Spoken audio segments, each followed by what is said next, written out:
The Monday Night Football matchup at Chicago hosting Minnesota at 8:15 Eastern Time. 49ers tight end George Kittle was injured on opening day yesterday and could miss 3 to 5 weeks with the hamstring problem. San Francisco is not sure if quarterback Brock Purdy will play this Sunday. Toe injury the problem.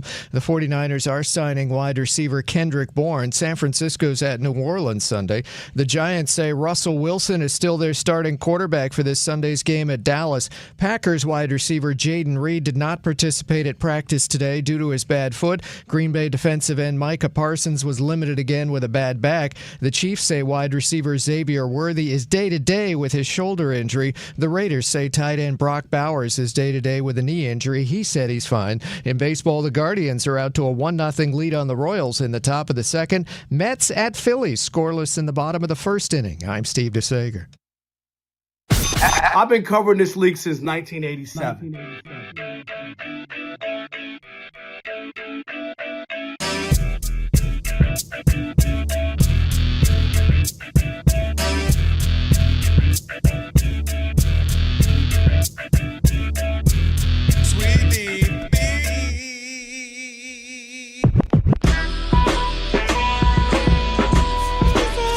Can this sports writer and this sports fan share a radio show without driving each other crazy? Now, live from the Fox Sports Radio studios, here's Fox Sports Radio's Odd Couple, Rob Parker and Kelvin Washington. Password. Ack, ack. Enter, brother. That's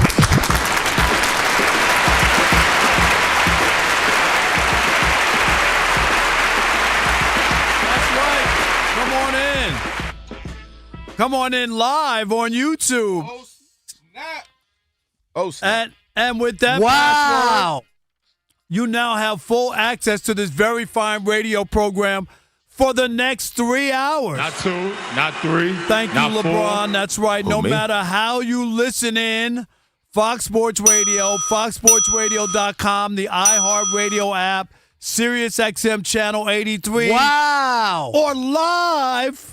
We'll do it live. On YouTube. Do it live. I'll write it and we'll do it live. That's Do right. it. Do it live. Say my name. Rob Parker. Say his name. Kelvin Washington. And we are indeed the Odd Couple, Rob Parker, Kelvin Washington. And you'll need our phone number. That's right, because we are, without question, the most listener-friendly national sports talk radio show on the planet. At least when people are still awake. Yeah, they're in the bed, usually at that point. That's they got right. a whole new day the next day they got to get up for. Write it down. Commit it to memory. 877-99 on Fox. For you laymen out there, that's 877-996-6369. And if you hear feedback on the line, it's your own fault, and it means only one thing. You forgot to turn down the radio. That's right. And with that said, always remember... Sweetie Dee, yeah. That's right. That's right. Let's go. Big show. And let me welcome in my co-host. He is Kelvin Washington. Man, I'm just happy to be here. Rob G knows. It's getting real out there on these roads. If you're out in L.A., anybody in here getting ready to take the 405 south? All right. Want to get serious. Somebody passed. So, just leave it at that. But I'm happy to be here with you, man. All right. I'm happy to be here, too, on this Magic City Monday here on The Odd Couple and our maiden voyage of being live here on YouTube. Yeah. You know what? We'll do it live. That's right. Thank you, Bill. Shout out to the tubers. So we're looking. I'm just kind of giving them a little, mugging the camera like when I used to anchor the news in Detroit, right? That's when I used to turn my TV. There you go. Turn my TV on, see you, and be like, what is ABC doing? What are they doing? What is CBS doing over here? Let me get on. Let me turn from WDIV. That's what we look like? There it is. They got it up for us, too? Look at that. Boy, I tell you what, not only are we the best radio show, we the best looking radio show, too. And you see our garb right here? Come on. Well, we see the garb. Yes. Often. I know. I wear it every day. But you mix it. You have like 3,500. You have 3,500. But I only leave one here. Well, so I need rotate to bring in, every week at least. I need to bring in a couple more. She would have told you that. You know what I mean? So we let got her in. This is a Magic City Monday, but it's also an Ass Showing Monday. for you, Mr. Well, Kelvin that is Washington. Magic City Monday. This is an ass showing Monday, so I'm going to show my ass to you. I just No. want you to Please, know. no more pictures Please. of Tyson's big booty. No, Man, I'm over here. I'm Stevie Wonder. I'm Ray Charles. No, you are not. You know, when you talk all nothing. your smack and the football season gets started, you're going to have ready. to get it. Okay, you First of gonna all, get it. I gotta can't wait. get it. Yeah, let's Yes, get you it going. gotta get it. Hurry up, All right. bring the show in. Who up in Let's here? welcome in the Odd Couple crew because we wouldn't be able to do this fine radio program without them. Rob G is our producer. Alex is our engineer. Alex is here. Let me look through the glass. That's right. Steve I thought it was a DeSager's at Monday. the Sun's out, buns out. anchor desk. That was yesterday. Okay. He'll keep us updated throughout the show. Never heard of him. Who is it? And Elijah, He's right there, though. who is putting this all together. This Never YouTube. heard of him. I mean, what a undertaking. This is Yeah. amazing. Elijah, can we give you some claps? Elijah, like Look at him. Man, I just want to thank Mom and Elijah is so good. Spot, you got part of this too as well? Very tight. No, Spot. come on. Spot, you're doing it as well. Well, Spot. I appreciate you. Both of y'all helping Of us course, get the job. from, Sagar, too, Covino he's and somewhere Rich. listening to some old hip-hop. I like Sagar. I But you never don't missed like- Sagar. Oh, I'm sorry. See, that's what I keep telling about you. You don't say that. You say who to Elijah. Who? It's got to be racist. That's all I'm going to say. That's got to be It's racist. got to be racist. Not at all. All right, we got a big show for you today. A lot of stuff to get into. And we should say for over 40 years, Tire Rack has been helping customers find the right tires for how, what, and where they drive. Ship fast and free, backed by their free road hazard protection with convenient installation options like the mobile tire installation where they come to you. TireRack.com, the way tire buying should be. So we got all of that buttoned up. And Rob G, can we talk about the meltdown that happened last night with the Ravens, who were up with 4.5 minutes to go, 40-25? People were looking, going, my goodness gracious. Look at them roll on the road. The first game of the year, right? 40 points on the road was impressive. It was. And then the rains came as far as them melting down. And then Josh Allen put on his Superman cape and saved Krypton. That's right, because the Baltimore Ravens, you mentioned it, led by 15 points with under 5 minutes to go in the game. Before last night, NFL teams had won 717 consecutive games in that scenario. In fact, the last time a team lost a game like that was in 2017. It gets worse, though. Baltimore, with about 7 minutes left in the game, according to ESPN Win Probability Index, had a 98.7% chance of winning the game, and they lost. It was the 8th time since 2021 that they've lost the game with at least a 90% win probability, 3 more than the next closest team. I got some more numbers for you. Check this out. The Ravens became the first team in NFL history to lose a game where they had 40-plus points and 235-plus rushing yards. NFL teams are now 277-1 in that situation, according to the Associated Press. This reminds me of that Knicks playoff game, right? Exactly. Knicks and the Celtics, right? Same kind of deal, right? Like just a game you can't believe it. And then here's the worst one if you're a Harbaugh fan or if you're a Harbaugh family member. Head coach John Harbaugh now has the most losses with a 10-plus point second-half lead, 17 by any head coach in at least the last 35 seasons. All right, and I want you to go right there. All the people we know, the easy pointing of the finger, and I've heard it all day. Lamar should have just run for the first down. Okay, blame Lamar, even though he played a really good game. Derrick Henry, he fumbled, blah, blah, blah. That was the game. I'm done with both of those guys as far as that I'm going to be lazy and just pick one of those two players and say they're the reason why. If I was ownership of the Baltimore Ravens last night, I would have fired John Harbaugh. John Harbaugh should be fired as coach of the Baltimore Ravens. This happens, Kelvin, way too often with the talent that they have. Rob G just told you, 17 times they've given up double-digit leads in the second. 17. I get it. He won a Super Bowl. It doesn't mean you're a pope or a Supreme Court justice and you get to have your job forever because you won a Super Bowl. Starting to remind me of Mike McCarthy with the Packers. They won a Super Bowl. Disappointment after disappointment after disappointment. One day you wake up and Aaron Rodgers hasn't won in 10 years. Right? Mm-hmm. Seriously. Stop giving Harbaugh a pass. Do you remember the playoff game in the AFC Championship against the Chiefs where they had some game plan where Lamar threw the ball every down instead of running? Remember that? Mm-hmm. That was another one. I can go on and on and on about the bad situations, the bad losses, and there's one common denominator. It's John Harbaugh. It's time. Stop it. I get it. He won a Super Bowl. What are you going to get? Sometimes you have to make that hard decision. I get it. There aren't that many coaches with a Super Bowl in their back pocket. But, man, this is Lamar's eighth year with John Harbaugh. Keep playing. You'll wake up one day and 10 or 12 years will have gone by, and you'll say, what happened? He never won.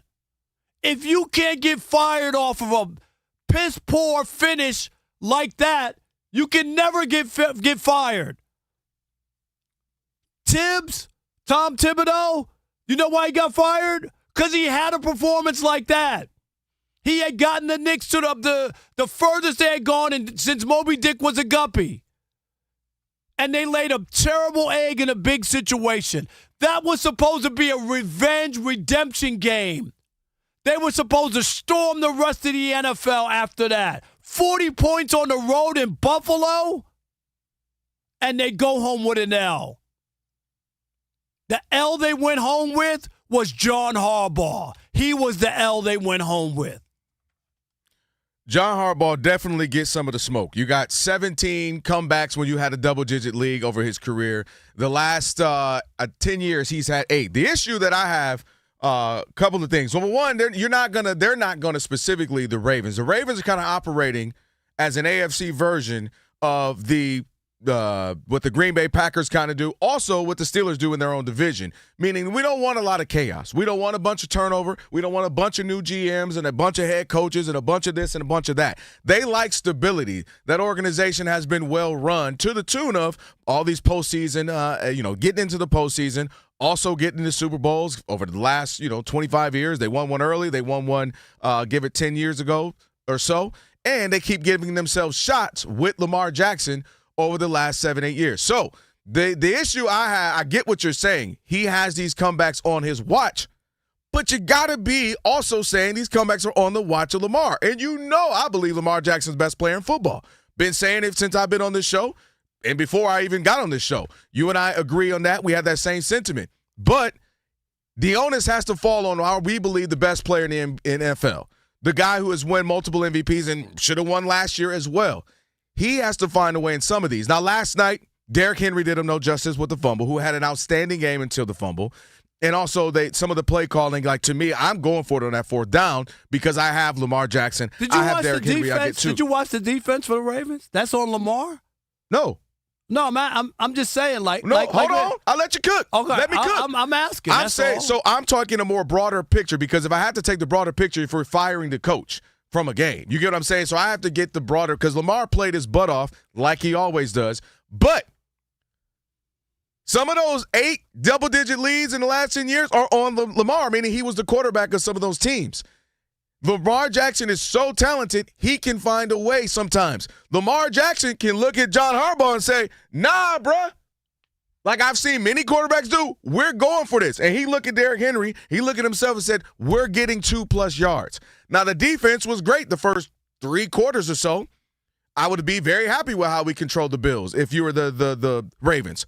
And then you let Josh Allen go ballistic, 250+ yards in 1 quarter. So that's why I'm going for it, Rob, to your point, because the defense hadn't been great. So I'm saying we can't stop there. Now, all of a sudden, he's looking like the greatest quarterback we've ever seen. So I'm about to go for this. I'm not listening to nothing y'all talking about. Put it on me. I am the leader of this team. I am the franchise. Put it on me. 4th and 2. I got Derrick Henry. I got myself. I got Zay Flowers. I got tight ends. I got this offensive line. We're going to get 2 yards. And sometimes as the leader of the team, you make that happen. So it's not his fault they lost. Absolutely not. Lamar played outstanding. But what I'm saying is overarching, sometimes Lamar has to go ahead and be the reason, take it over. Whether it's the postseason, whether it's last night, he had to find a way. And to me— Did you hear what you just said, though? No. What I'm saying is specifically on that play, not the overarching game. But to your point of firing Harbaugh, you can't just fire somebody. And this is where me and you differ. I'm not firing somebody who routinely gets me to the postseason. Who routinely gets me an opportunity. Nonsense. None of that makes any sense to me. If I don't have the guy. No, it's not like you're firing after 2 or 3 years. This has gone on for long, and Lamar's been around for 8 years. He's one of the most talented, unique players. And you keep putting all these teams around, and every year there's something. Every year. So no smoke for Lamar. No, I didn't say no smoke. I didn't say every game, but 17 double-digit losses. You're sitting there talking about Lamar when the defense gave up 22 points. I don't know what changed in the fourth quarter because they were balling in the third 22 points in the fourth quarter? It's terrible. And you're talking about Lamar? No, what I'm saying is they're not going to get rid of John Harbaugh. No, it's not whether or not they're going to. I'm telling you they should. I'm not getting rid of John Harbaugh. Just like I told you Tim should have been fired. You sat here all day. Oh, Tim just got them to the Eastern Conference Finals. Oh, my God, it's the best thing the Knicks have done in 25 years. And guess what the Knicks did? They said enough. And the Knicks don't look like they're going to be in a great situation. Come on, what do you don't even know about that? John Harbaugh, they're no different. John Harbaugh is not absolutely in OT going anywhere. He's terrible. Now he's terrible. He's been the same terrible. Dude that gets you in the position to win. You're not fired. I'm not firing John Harbaugh. What Super Bowl has he gotten you with Lamar?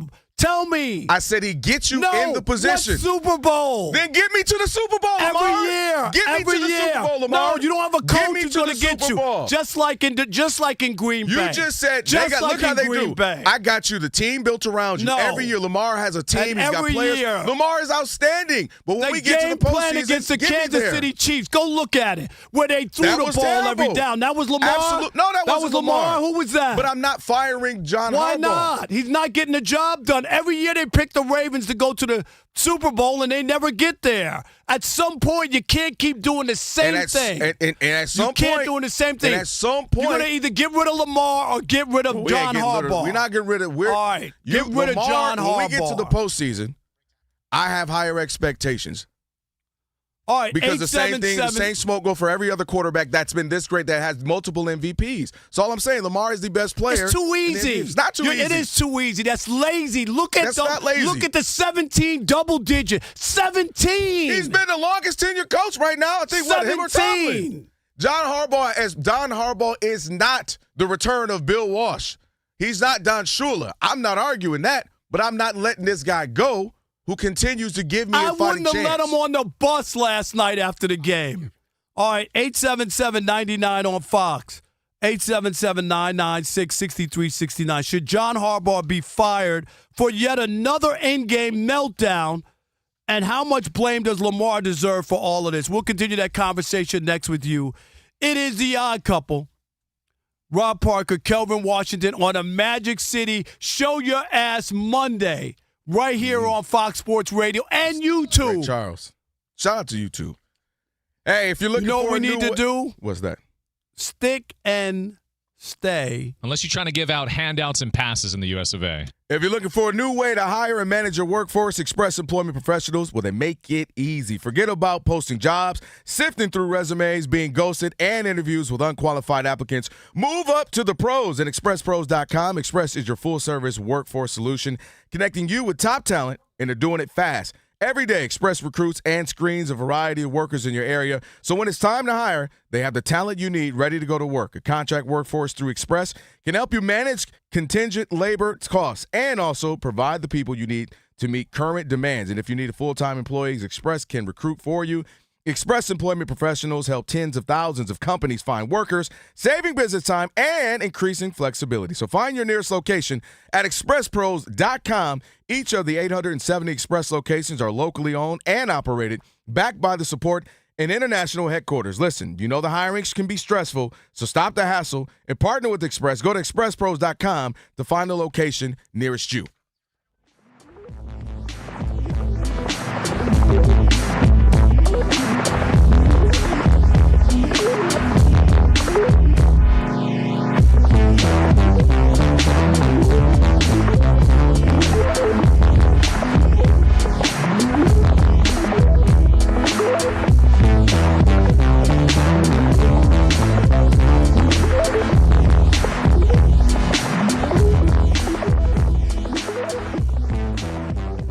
Chicago Sky announced that Angel Reese will be suspended for the first half of their game coming up on Sunday against the Aces for what they're determining are statements detrimental to the team made by Angel Reese to the members of the media. And she's suspended for the first. What exactly is that? And we see this in college football a lot, where they suspend you for the first half. Mm-hmm. Suspend them for the entire game. Make them feel it. It doesn't even make sense. The first half, the entire game, make it a penalty. How in the first half? How is that a penalty? And I would say to myself, they don't even have the blanks. Well, yeah. To suspend me for a game, right? It's so don't bad. Ever do it again. You let me with jokes. Just don't do it again. It's so bad that they only suspended me for a half a game. Man, is it really bad? And all right. Here's the worst part about this too, is that if this was something that was detrimental to the team, so it's 20 minutes worth of detriment. Like, is that detrimental? That's what I'm trying to say. But it's only 20, and I don't. College, okay, fine. You want to do it for they're still youth, sometimes 17, 18, 19 years. Okay, fine. You can't tell a grown professional, go sit in the corner. That's essentially what it sounds like to me. Go have a timeout. Do you need to go sit in the corner? Go, Angel, go in the corner over there. Just either don't do it and say, we spoke to her, we're upset, but we worked through this thing, we're a team, we're going to work through this as a unit, and we're going to move forward. But we handled it internally. Or you suspend it for a game. Half with a grown adult and professionals is really weird. And I'm going to be honest. Not having to watch the first half of a WNBA game, is that a penalty? I'm just asking. I know she's playing, but I'm just saying, like it's different. You're out on the court to actually have to sit there and watch. I mean, I think you're saying she might not ever do anything wrong again. I'm just saying she ain't gonna ever do anything detrimental. Girl, it was so hard. It was so. What'd you have to do, girl? I had to watch the first half of a WNBA game. Oh, that's torture. That's torture, girl. What you better not do that again. What are you saying, Rob? Is that what a new judge is gonna start doing? Yes, that's Your Honor, so we are here to prosecute this person for speeding and drunk driving. Well, you know what we're going to do? I was going to give you 60 days in jail. I'm going to make you watch 30 WNBA games. Tie your hands behind your back, get a toothpick in your eyes, keep them open so you can't close them. Is that what you're saying, Rob? Don't do that. There's your penalty. Don't do that. The WNBA, I didn't make it to a game this year. I will admit. They got 26 jobs. But it's a good experience, man. You should go to one. Yes, President Trump. Matter of fact, let's do that. Let's change your bet. Instead of wings, no, not one currently, because those are locked in. Our next bet, I want it to be that you're going to go to the WNBA game and you're going to sit in the front row, or at least the first few rows. You got to buy the ticket and stay for the whole game, and you have to go enjoy it. I have to stay, and you have to post on social media that you're there. Yes. Oh, seats so good. There's the bet. I got to think about that. Think about that. You have to go to the game with a T-shirt. No, I don't know. Now you got me wearing a T-shirt. Have you ever seen Kelsey Plum in person? Yeah, go see Kelsey. Oh, I hope it's Kelsey Plum too, because she probably, she been keeping notes. She play on? The Sparks, and she's been keeping notes. I'm just asking. I'm not a WNBA person. I'm happy that they have a league. I'm glad that Look at you. Don't patronize. All that. What? What do you mean, you people? I'm hoping you people got a little league. What do you mean, you people, Rob? Sexist. Got a little something you can do. Right. Go dribble the little ball. Don't do that.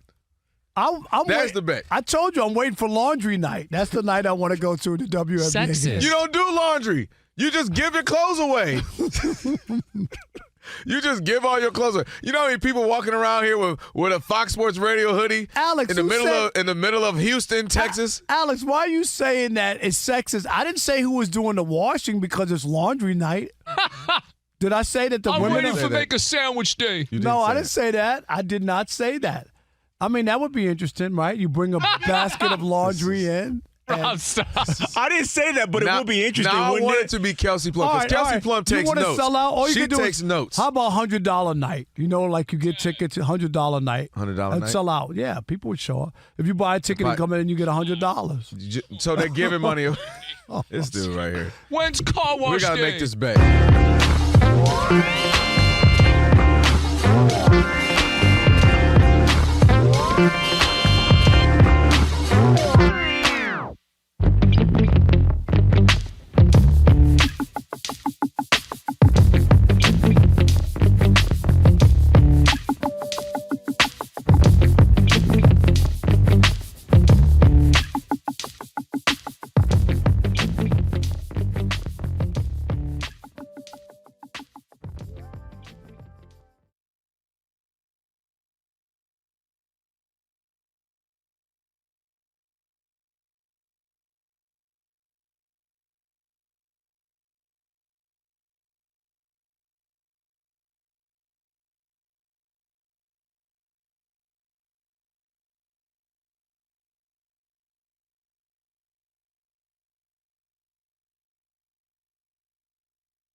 Fox Sports Radio, it's the Odd Couple, Rob and Kelvin on a Magic City Monday. I did pull out. Oh, boy. Be sure to check out a brand new YouTube channel.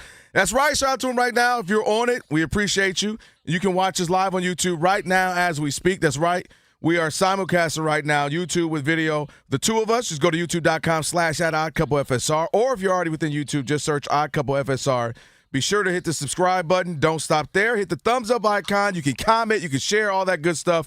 And tell us who's got the better takes. Go check out our brand new channel on YouTube and watch us live right now. Just search Odd Couple FSR and subscribe. And Elijah's telling me right now that the folks are in there. You were just telling me they're in there chatting it up as well. All right, Ravens, fire Jim Harbaugh.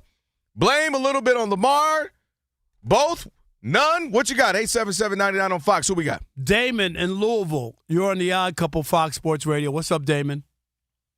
Hey, how y'all doing? Rob has a valid point. Harbaugh's been there for a long time, and I know that George Seifert and Mike Shanahan were both forced out of San Francisco and Denver, and they won multiple championships. And I don't think you get to ride one title for 30 years. Right. You hear that, Mike Tomlin? And that's all I got to say. No, I hear you. Mike Tomlin is another one. After a while, man, he hadn't won a playoff game since 2016. It's almost been a decade. And there's the difference. At some point, John at least is winning playoff games. Yeah, but at some point you got to do it. At some point, you're not going to be able to be there for 40. This isn't college basketball. But I'm not firing John Harbaugh now. Heck no. Randy in New Orleans, you're on the Odd Couple Fox Sports Radio. What's up, Randy? Kelvin, Uncle Rob, what's going on? What's up, Randy? Kelvin. All right, now it's good to hear from y'all. If I was the GM, I would have left Harbaugh in Buffalo last night. Of course he should be fired. Think about this. You put up 40 points on the road, you dominate the game, and you lose. Now, I understand you won a Super Bowl, but sometimes that's not enough. Look at how Philly did with Doug Peterson. He won a Super Bowl. I think he was gone like 3 years later, and now they just won another Super Bowl. Thank you. Thank you. Because they had talent. They had talent. They weren't afraid. For you to be able to find the next John Harbaugh, sometimes you got to fire the current John Harbaugh, if that makes sense. You know what? That's a great point, Randy, and I love it in Philadelphia. And anyway, out on the streets, people are saying that John Harbaugh is the Doc Rivers of the NFL. Like, that's where he is now. You know why John Harbaugh is not going to be fired? Let me tell you. John Harbaugh embraced Lamar Jackson in an era. Now it's cool, Lamar style. But that don't give you a pass. No, I hear that. But what I'm saying is he fully embraced Lamar. He said, you are our guy. You are our quarterback. Put tools around you. Bolster you up. Go be good. Go be great. And there's a lot of coaches who would try to force him to be this. Why don't you run the ball? So Why don't you be a receiver? Jim Harbaugh did the same thing in San Francisco around Kaepernick, and he got jettisoned out of there as well. Like, I get that. But that doesn't mean you get to stick around. That's not because after a while, I get what you're saying. He did the same thing. He embraced one guy has Kaepernick. a Super Bowl and he beat him in that Super Bowl. But it's been and one guy has Lamar Jackson. Yeah, but he still went to a Super Bowl. One like Jim Harbaugh never got to a Super Bowl. Jim Harbaugh has been a good coach everywhere he goes. He lost to his brother. We see it even now. Chili Tim in Atlanta. You're on the Odd Couple, Fox Sports Radio. What's up, Tim? What up, Rob? What up, Calvin? What up, Tim? How you guys doing? I've been a supporter of Lamar Jackson since he played at Louisville. Watched him that night in the draft. Have defended him. You know, when people talk about how he speaks, I will always defend him and encourage him. But Rob, he has to start making. You can't make one play. I mean, at some point in the game, you got to start meeting the moment. And I love Lamar. Tim, let me say this to you. Let me say this to you. You can't meet the moment sometimes. Tim, let me ask you this, really? Tim. I'm gonna let you finish. Let me ask you this. Mm-hmm. Did he not make a play last year when they played Buffalo and he threw the ball to Andrews to tie the game? Was that not a play? He drove them down the field, okay? But in that situation, he had a chance to tie the game. But you're missing. But you can't ask a question. You're trying to answer your question. No, but Tim, I'm asking you, was that a moment there? Was that a moment if Andrews catches that ball with 1:10, he would have tied the game in Buffalo, correct? But yeah, no, but so Rob, that's it. So that's it. So he didn't get it done, right? Because Andrews dropped the ball.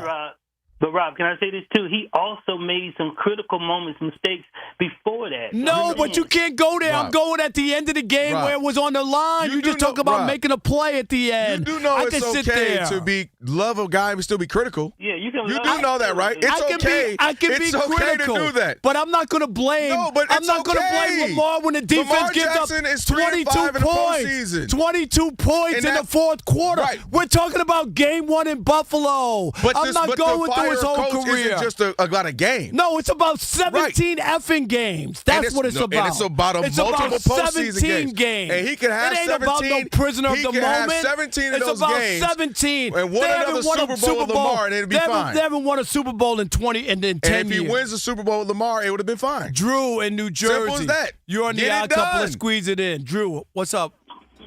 Hey, guys, can you hear me? We got you. Yeah. Hey, so I want to say this. I don't consider this a big game. So Lamar Jackson win or loss, I don't see it like that. I just see it as you saw the actual MVP of the league who has far less, and you can see why he was the MVP. Number two. He wasn't the MVP last year, Drew. I don't give a damn what you say. He was not the MVP. There's no way. His stats were dwarfed by Lamar. I don't even – that was some, hey, Lamar's won it too much. It's his turn. It was not based on the stats last year. Lamar had 2 passes for 15 yards in 9 minutes, the last 9 minutes of the game. And it's you're not throwing the ball. What football game when you're up by 15 are you throwing the ball? Kelvin, let me ask you a question. I'm here. In a game where you're up by 15, you throw the ball or do you run it with a running back who has over 200 yards? Easy answer. I do whatever it takes to win. No, you don't. You run the ball. And if I'm looking at this Buffalo team that had 250-plus yards in the fourth quarter. What football are you playing? And you're talking about firing the coach. He's not throwing the ball. They scored 40 points. If they you're scored 40 coach, points. It's not from one game. They scored 40 points. You're talking about he didn't throw the ball at the end of the game. A coach, it's about you don't fire a coach off of one game. And it's so about you have to have a larger games. conversation. And you have to include Lamar in these conversations. Games. Because we're not having this conversation if Lamar wins the Super Bowl. We sit here right now, Lamar's the MVP. Should have been last year. He's the Super Bowl MVP. Been what the last 5 years? Have been what in the playoffs? What do you mean they've been what? What have they been? They've been disappointing, and the common denominator. The quarterback? No, it's the coach. Man, it's okay. Coach. Lamar, we're big fans, but it's okay to be critical at times. I'm not a fan. I'm not a fan. Well, you acting like one. You can't be critical of Lamar. No, it's the coach. Lamar don't get because if this was Tom Brady, the same way we talk about crazy. The same thing we talked about. If this was Jared Goff, you would be going crazy. Jared Goff hasn't done anything. If this was Jared Goff, Doc Rivers, if this were Pat Mahomes, is the same coach. Doc Rivers won one championship. Lamar, he won one championship, and he's holding on to that. Stop. It's okay. You got seven interceptions in 8 games in the postseason, Lamar. It's not great. We talked about last freaking night. You got scored 40 points. I'm not firing a coach off one game. I'm firing a coach off his tenure. No, I'm firing off of how disappointing it is. And I got to go over his tenure. And part of that is Lamar get the job done. You're the same guy who wanted Wayne Fontes with the Lions for 12 years. That's why they never won. What you mean? I was 8 years old. You don't know what I wanted. You wanted Wayne Fontes there. You got Barry Sanders. You can't move the coach. You got to keep it together. Burrow coming up right now. Steve DeSager, what's trending? Wayne Fontes. I was 5. What are you talking about? I was 5 years old with Wayne Fontes, Steve. What's this man talking about? We got a Monday Night Football game coming up in about 45 minutes with Chicago hosting Minnesota for the Bears. Corner Jalen Johnson is out with calf and groin injuries. Went through warm-ups but needs another week. Also inactive for the Bears. Linebacker T.J. Edwards, running back Rashawn Johnson, quarterback Case Keenum. For the Vikings, inactive tonight, tackle Christian Darrisaw due to a bad knee. Wide receiver Jordan Addison is out due to suspension. Also inactive for the Vikings, safety Harrison Smith. 49ers tight end George Kittle could miss 3 to 5 weeks after yesterday's hamstring injury. San Francisco is not sure if quarterback Brock Purdy will play this Sunday due to a toe injury. The 49ers are signing wide receiver Kendrick Bourne. San Francisco's at New Orleans Sunday. The Giants say Russell Wilson is still their starting quarterback for this Sunday's game at Dallas. Packers wide receiver Jaden Reed did not participate at practice due to his bad foot. Green Bay defensive end Micah Parsons was limited again with a bad back. The season opener Dallas at Philadelphia averaged 28 million TV viewers, even more before the lightning delay. To Major League Baseball, we've got the Mets at Philadelphia, starting a series tonight with 4-0 Nolan McLean on the mound. But the Mets are down 1-0 at Philly in the bottom of the third. Phil's third baseman Alec Boehm went on the 10-day IL with shoulder inflammation. Phillies shortstop Trey Turner is out with a strained hamstring, could miss the rest of this month. The Phillies are first in the NL East, 7 games over the Mets. Cubs closer Daniel Palencia is on the IL with a strained shoulder. The Cubs, with Shota Imanaga as the starter, are already down 3-0 at Atlanta, top of the second inning. Cleveland leads 2-0 over the Royals in the bottom of the fourth. Texas will be in action hosting the Milwaukee Brewers at the top of the hour. The Rangers are a game and a half behind Seattle for the last AL wildcard. Kansas City is 2 back, Cleveland 2.5 behind. The Dodgers will be hosting Colorado at 10 p.m. Eastern Time. Tyler Glasnow back in the rotation starting tonight against 2-12 Chase Dollander.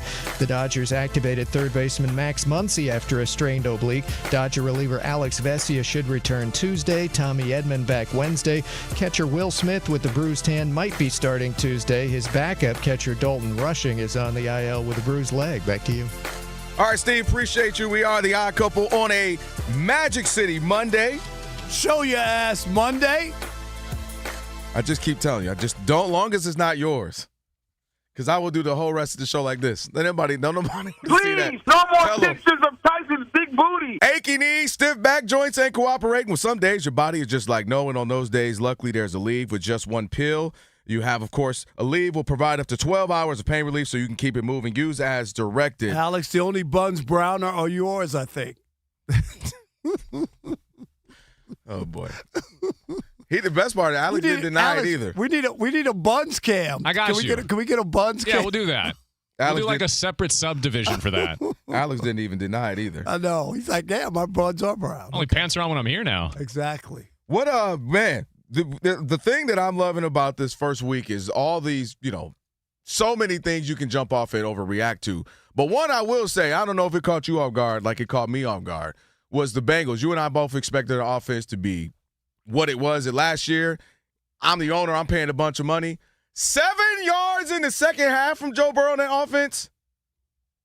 What the heck was that? I looked at that, and it was so disappointing because this is a team that, again, they went out of their way to sign. They have an amazing receiving core. They got Joe Burrow, one of the 4 horsemen, if you will, the best quarterbacks we usually say in the league. And to come out there and have that performance, it's a divisional game. I expect it to be tough. I don't expect it to be a blowout. But, my goodness, 7 yards with that offense? I literally can't even make sense. Like, how is that even possible? I agree. It doesn't make sense. But I left that game thinking something different. That the offense was non-existent, and they won a football game where their offense didn't even show up in the second half. That's incredible that they got away with that, and they were able to win, which tells me something about their defense, because that was a game that could have easily been lost. They did play the Browns. No, it doesn't matter, but a field goal. They could have beat them, got a field goal, and they would have lost that game. Yeah. They only won by 1 point, so it ain't like they had the Browns didn't have to score 1 million points. All they do is get in field goal range. But that's disturbing. I'm paying millions of dollars. What the freak is going on with this offense? Well, I mean, that's an anomaly. 7 yards. It's not even possible. It better be an anomaly, but I'm saying more of a. That's what I mean. If I paid you $1 million, you couldn't even fathom that. Having those people that you have on the outside, those receivers, and Joe Burrow as your quarterback, you just figure that's automatically 100-something yards in a half just because of that talent that they have, the money that I'm paying, we're locked in, we're good to go, and the continuity. These aren't new guys. This isn't a new roster. So to me, that was one of the weirdest takeaways by far. There's a few other ones in the NFL first week. That just didn't make any sense to me, man. And Rob G and I were talking, like, that's one of the weirder lines that he's not getting any criticism, and it's strange because we're looking at it when you look at what San Francisco was able to do with Purdy, and had he won, which he did, had he not won, they'd have said, look what he did, he's not worth the money, but he pulls it off, and it's like, well, they should have won more, they should have won cleaner, it was luck. And I'm like, dude, Joe Burrow, I expect more out of you. I need more out of you with the offense that you have, and the continuity and chemistry. This is supposed to be easy money. Yeah, but I don't think. Like, why is that? I'm just Joe Burrow deserves way more smoke on this Monday morning. Than that team. That's in 7 yards. People don't get smoke when they win. Winning is like makeup. It covers up everything, and that's why people aren't talking about that. Like, yeah, it's a footnote, Had they lost and they had 7 yards in the second half, I agree with you. But when you win, it's ugly. You move on, and you know that's not going to happen again. It's never going to happen. That absolutely. I don't think that's. And when I was comparing it to what Brock Purdy was able to do, I thought. Still, you could look at Brock Purdy and did say he didn't play that great, and that should have been a pick in the end zone. Brock Purdy, I liked what I saw from him that last drive, especially given the injuries to Kittle right off the bat. I don't know if they cursed the health gods or something. I don't know what they got going over there. Guys continue to be injured, but I like what I saw just because we were having a conversation. Now Purdy might be out? Yeah, that's what talk. What is going on in San Francisco? But our point was he made a couple of big throws on that last drive to get them the W that I liked from Brock Purdy. So just some footnotes that we saw over this first week of action. A whole lot more to get to. Dude, I don't know what they got going over there. Their health and strength conditioner needs to be looked at or something over there. Player today, Shekel City on the way as well. We got to get you ready for this Monday Night Football. We'll give you that as well. It's the Odd Couple, Rob and Kelvin on a Magic City Monday. Stick with your boys. Shout out to YouTube as well, Fox Sports Radio.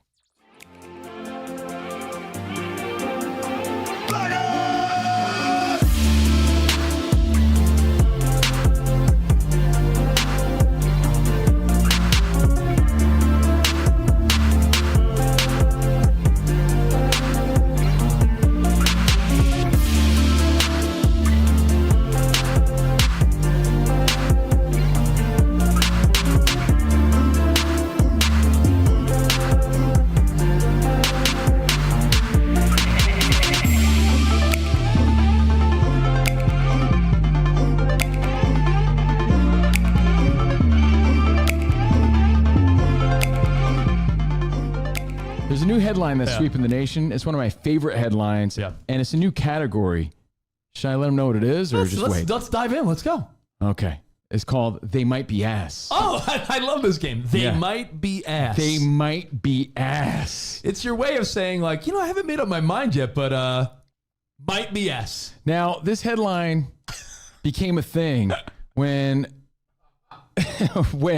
Barstool was talking about Arch Manning in his debut. Now, he was kind of ass, right? Might be ass.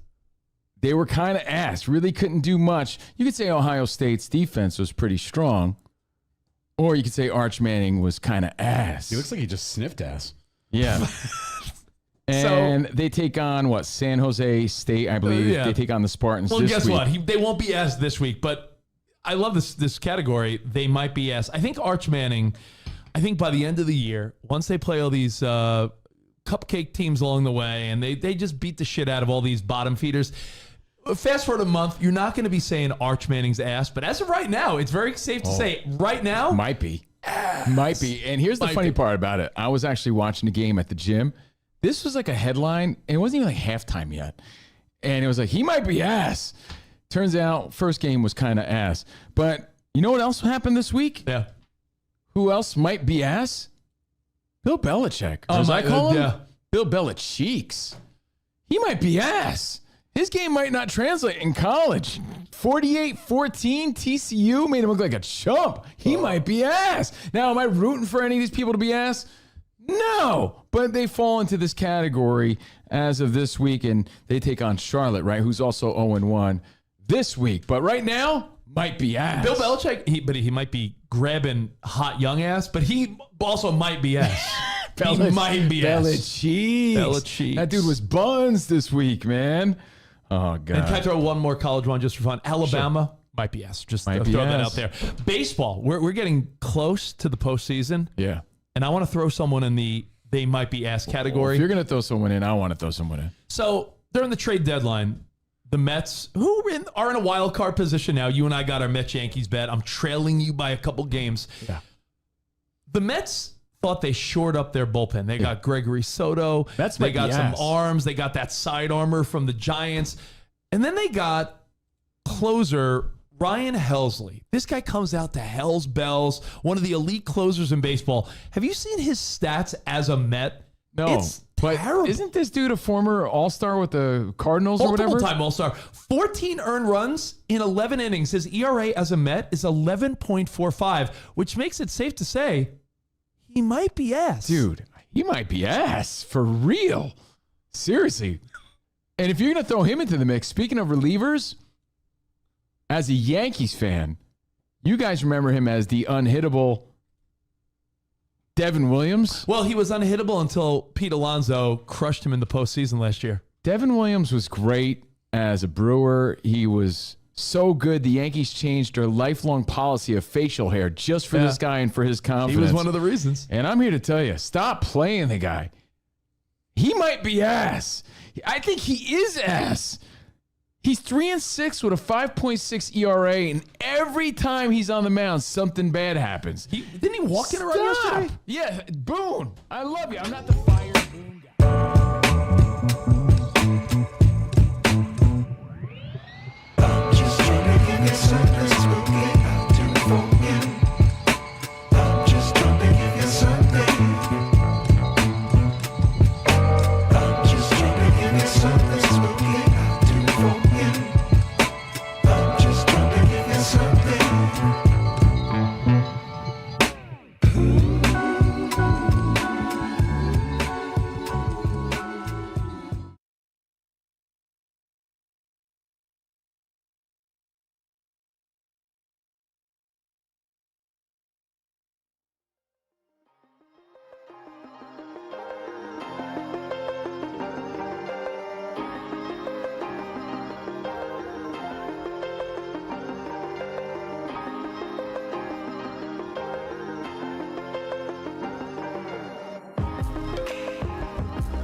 Always. You see this fine Fox Sports Radio Odd Couple gear, you'll be able to get your own. We'll have details for all that. You'll go to the Odd Couple Fox Sports Radio store coming to video to you soon. I love the best part about this was the breaking news that we just got. You talking about we? I didn't know the we in this. Who is the we in the breaking news? Steve, I got this one. What's the we in this? Well, what are the Odd Couple? When I say we, we're the Odd Couple. Well, listen, I better get a couple of. We better get some of this money. All right, can we go? Yeah, you want to change the subject now? Let's go. Yeah, I bet you do. All right, it's time now for the Tire Rack Play of the Day.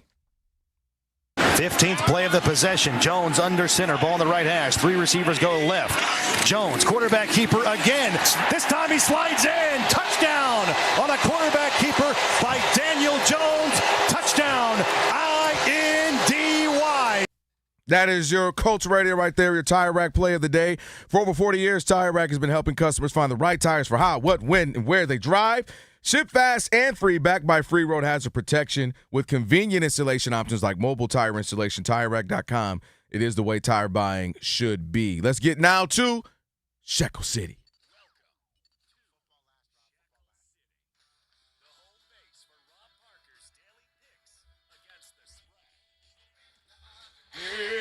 Yeah, how'd you do? All right, Friday night I was 2-1, brings the total to 3-3 as we start anew for this football season.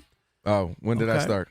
We started new. Okay. On Thursday once football season started, we right? just ignore baseball. No, we just restarted the clock. Guess what? No, because of football. We started the clock. Who are you fooling? No, How many years you been doing the Odd Couple? No. What's that? 7, not 3, not 4, not 5, about to celebrate not 6, our 7th anniversary. Yeah. Pretty soon. You ain't All right. fooling the people. I'll get on you We've later. restarted. Elijah knows that. This is commonplace. Never heard of him. Who is that? I don't even know who Elijah is. All right, here we go. Let's do it tonight. Baseball. Milwaukee Brewers -1.5. They're in Texas, in Arlington, taking on the Rangers. And also the Atlanta Braves +1.5. They are taking on the Cubs in Atlanta, and they're already up 3-0 plus to 1.5. They're up 4.5. I'm feeling good about that one, and you know these were all posted earlier on social media. I'm a woman. There you go. And finally, I just need the context. our best bet. I don't even know where that came from. Rob G, you've been on the show for 15 years. You don't even know where that. When did I say that? You said it to break one time, I remember. Did I? We talked about something. It was like, we are Fox Sports in the backs, Rob. I'm a woman. I don't remember that. All right, I'm taking the Chicago Bears +1.5 in Chicago against the Minnesota Vikings. That's right, a division rival. J.J. McCarthy, we shall see. We don't know anything about him. Right, we don't know. Other than Michigan, he could wet the bed tonight, so we'll see J.J. McCarthy making the start there for the Vikings. So I got the Bears +1.5, Brewers -1.5, and the Braves +1.5. And remember, Kelvin, what's that? I'm not telling you who to bet on. I'm telling you who I bet on. I don't know who you bet on because it's all gone. I got the Bears. 3-3. The Bears. Well, I'll tell you what. Y'all be letting him run amok up in here. You and Rob G, Elijah. Rob G, I'll get on you. Hey, the YouTube folks say they can't wait for Tyson Tower Trivia to see how bad you be cheating now. I might need to ask Scott now to get paid for my likeness and image now, right? Is that right? That's a good point. I need to get paid per hit. Well, I don't know if it maybe more wouldn't it be maybe likeness, but it ain't gonna be image. You ain't gonna be on. Well, I don't know. Maybe Elijah turned the cameras around. There you go. I don't know, man. He's on right there. He is. There he is. I'm just saying this. If Weiss Advice was getting paid, maybe Tysher's Tower needs to. See, now then, guys. See. Just saying. Uh-oh. See. Call me Vanilla Brother. See? There we go. Wow. Tysher, you know what? I never thought about that. I'm just saying. Okay. Yeah. All right. Who do you got Tower tonight? You got the Vikings or the Bears? I'm going Vikings because of the defense. I don't expect J.J. McCarthy to go crazy. I just think with Kevin O'Connell, what he's been able to do with quarterbacks, even backups with Dobbs, obviously what he did with Kirk Cousins, what he was able to do with Sam Darnold, I expect J.J. McCarthy to be solid. Again, solid. You don't have to make a lot of mistakes with Flores' defense there. So I'm expecting that. But it's going to be interesting to see these two young quarterbacks, one we've never seen in a professional setting, that is, and then Caleb, who is trying to bounce back from whatever you want to call his rookie year, because I've always said you can look at it half glass full. Or I don't think he had a bad rookie year. That's right. You can look at it out. Whatever you think of him, you can. How make was that. it bad? I mean, he had few interceptions. He had a rookie record. He had a bad year. The Bears were bad, but I don't think he had a terrible rookie year. The bad part, I think, is coming out. Really, has been Rob post the season. All the stuff that's coming out. Rob G, what's those reports that who cares about that stuff, man? I think that's what's damning. You pull the curtain back on everybody. Go back and find out about Brett Favre and about all these quarterbacks. No. That can be what leads to why you didn't perform as well as you can. What do you mean? That team was if you're bad. Not studying the tape, you know how many games they gave up? Do you know how many games they gave up at the end? Did you watch the game against? I didn't know you wanted to argue with me about studying the tape. I didn't know you wanted to argue with me about him showing up late. When the DB was in there playing. You don't know about all that stuff, man. You know how many players fall asleep in meetings? My quarterback can't. Plenty. Stop. What, quarterbacks fall asleep in meetings? You're being quarterbacks? You're being ridiculous. Come on now. Terrible. Quarterback to give you a third string linebacker. I got I'm not big giving you a game quarterback. from Caleb. Big game. They air it out finally. Man, they're always trying to make something out of it. This is excuse Monday for quarterbacks, so ridiculous. My God.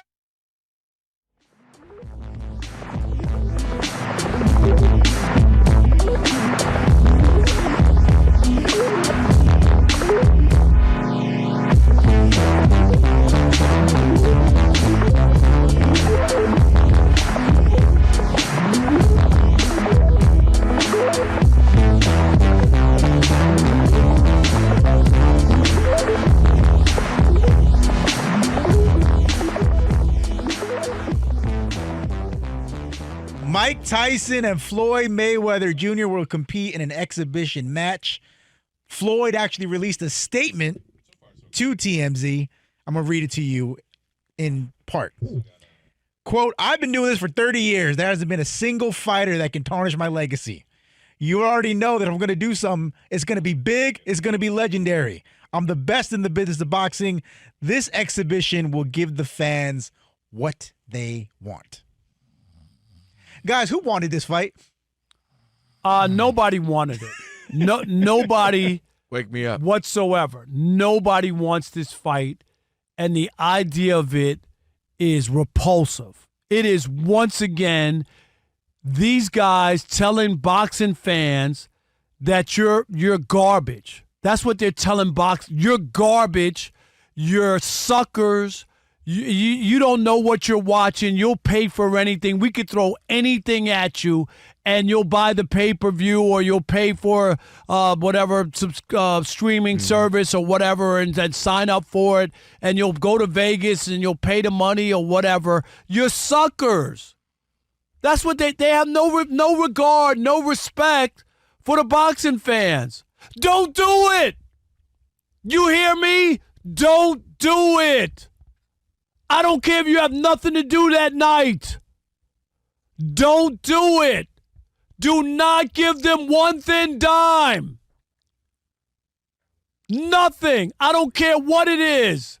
Stop the madness. We can't allow this to continue. At some point, you got to say, hell no.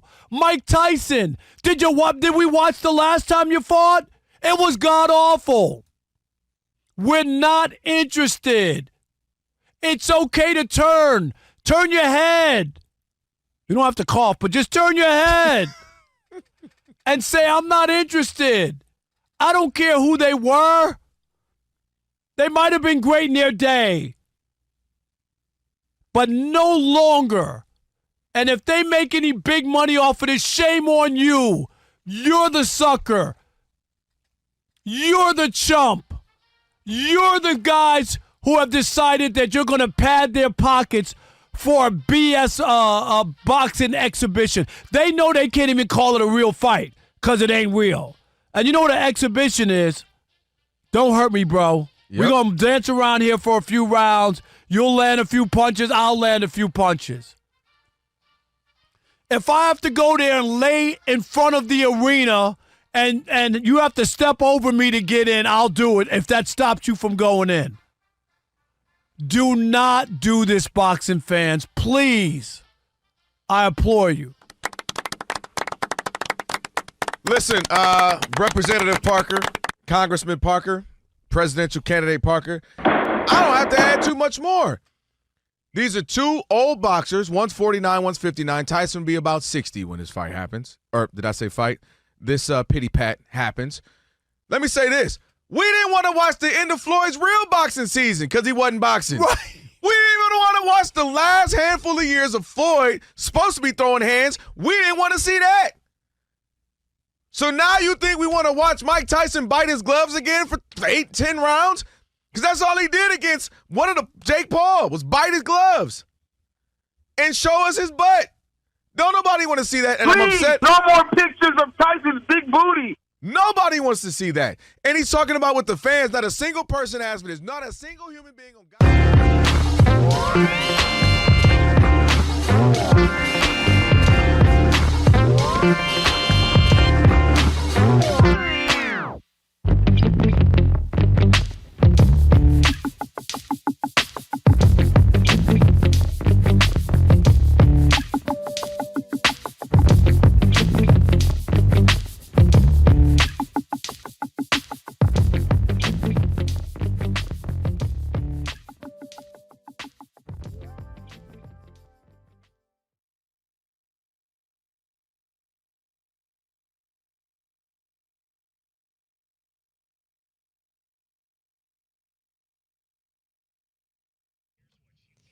Still 15 minutes away from kickoff of the Monday night game at Chicago. The Bears host Minnesota. The Eagles have acquired running back Tank Bigsby from Jacksonville. 49ers tight end George Kittle could miss 3 to 5 weeks with a hamstring injury. San Francisco is not sure if quarterback Brock Purdy will play Sunday due to a toe injury. The Niners will be at New Orleans. As for the Giants, Russell Wilson is still their quarterback, they say, for this Sunday's game at Dallas. To Major League Baseball, the Phillies at home lead the Mets 1-0 in the top of the fifth inning. Philadelphia shortstop Trey Turner is out with a strained hamstring, could miss the rest of this month. The Guardians lead 8-0 over the Royals in the top of the fifth inning, and it's the Braves over the Cubs 3-0 in the top of the fourth. The Cubs are starting Shota Imanaga. Cubs closer Daniel Palencia is on the IL with a strained shoulder. Plenty of games in a couple hours, including the Dodgers hosting Colorado. I'm Steve DeSager.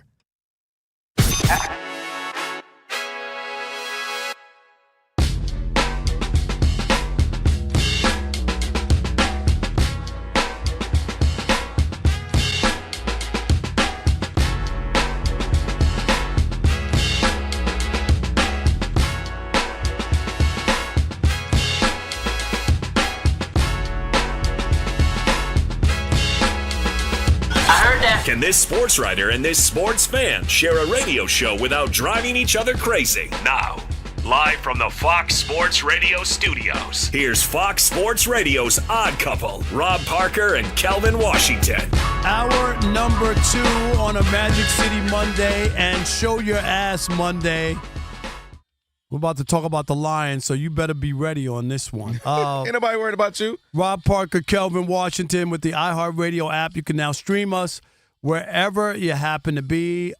Catch us on all the Fox Sports Radio shows live 24/7 on the new and improved iHeartRadio app. Just search Fox Sports Radio in the app and stream us live all day long, every day. And be sure to select Fox Sports Radio as one of your presets in the iHeartRadio app, so it always pops up at the top of your screen. And don't forget, achy knees, stiff back, joints not cooperating. Some days your body just is like, nope.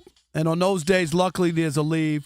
Just one pill. Aleve provides up to 12 hours of pain relief so that you keep moving. Use as directed. Don't forget, coming up in about 28 minutes, TJ Houshmandzadeh, of course, the former Pro Bowl wide receiver and co-host of Up On Game here on Fox Sports Radio. We'll do that and much more. But let's go here to the Detroit Lions. And Kelvin gave his prediction was that the Lions would go into the Super Bowl, and I could not have disagreed more.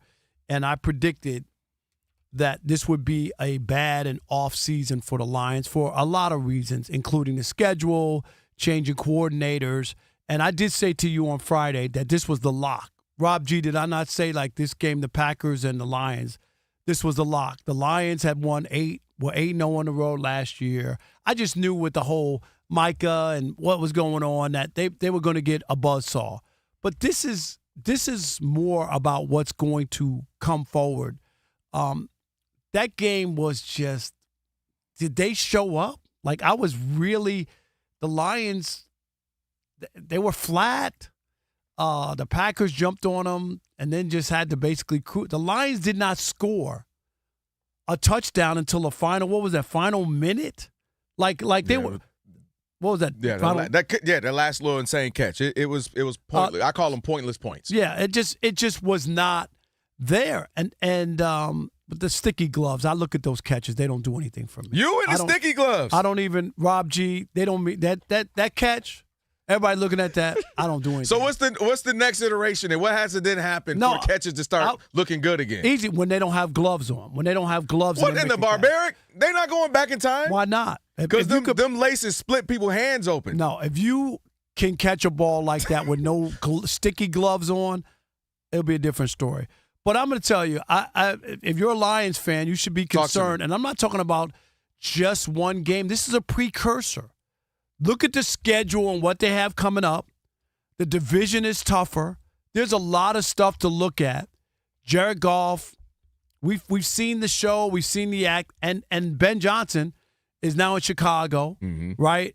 And we saw the offense. What did you think of the offensive play calling yesterday? Oh, absolutely. It was beyond conservative and boring, and you can tell the difference. And here's the other part. There's no denying We that. talked about this. The offensive line. Hello. Did you see the offensive line? Don't you have two new players on the offensive line? You had one of their long-standing retired. Who retired on them. like unexpectedly, right? Yep.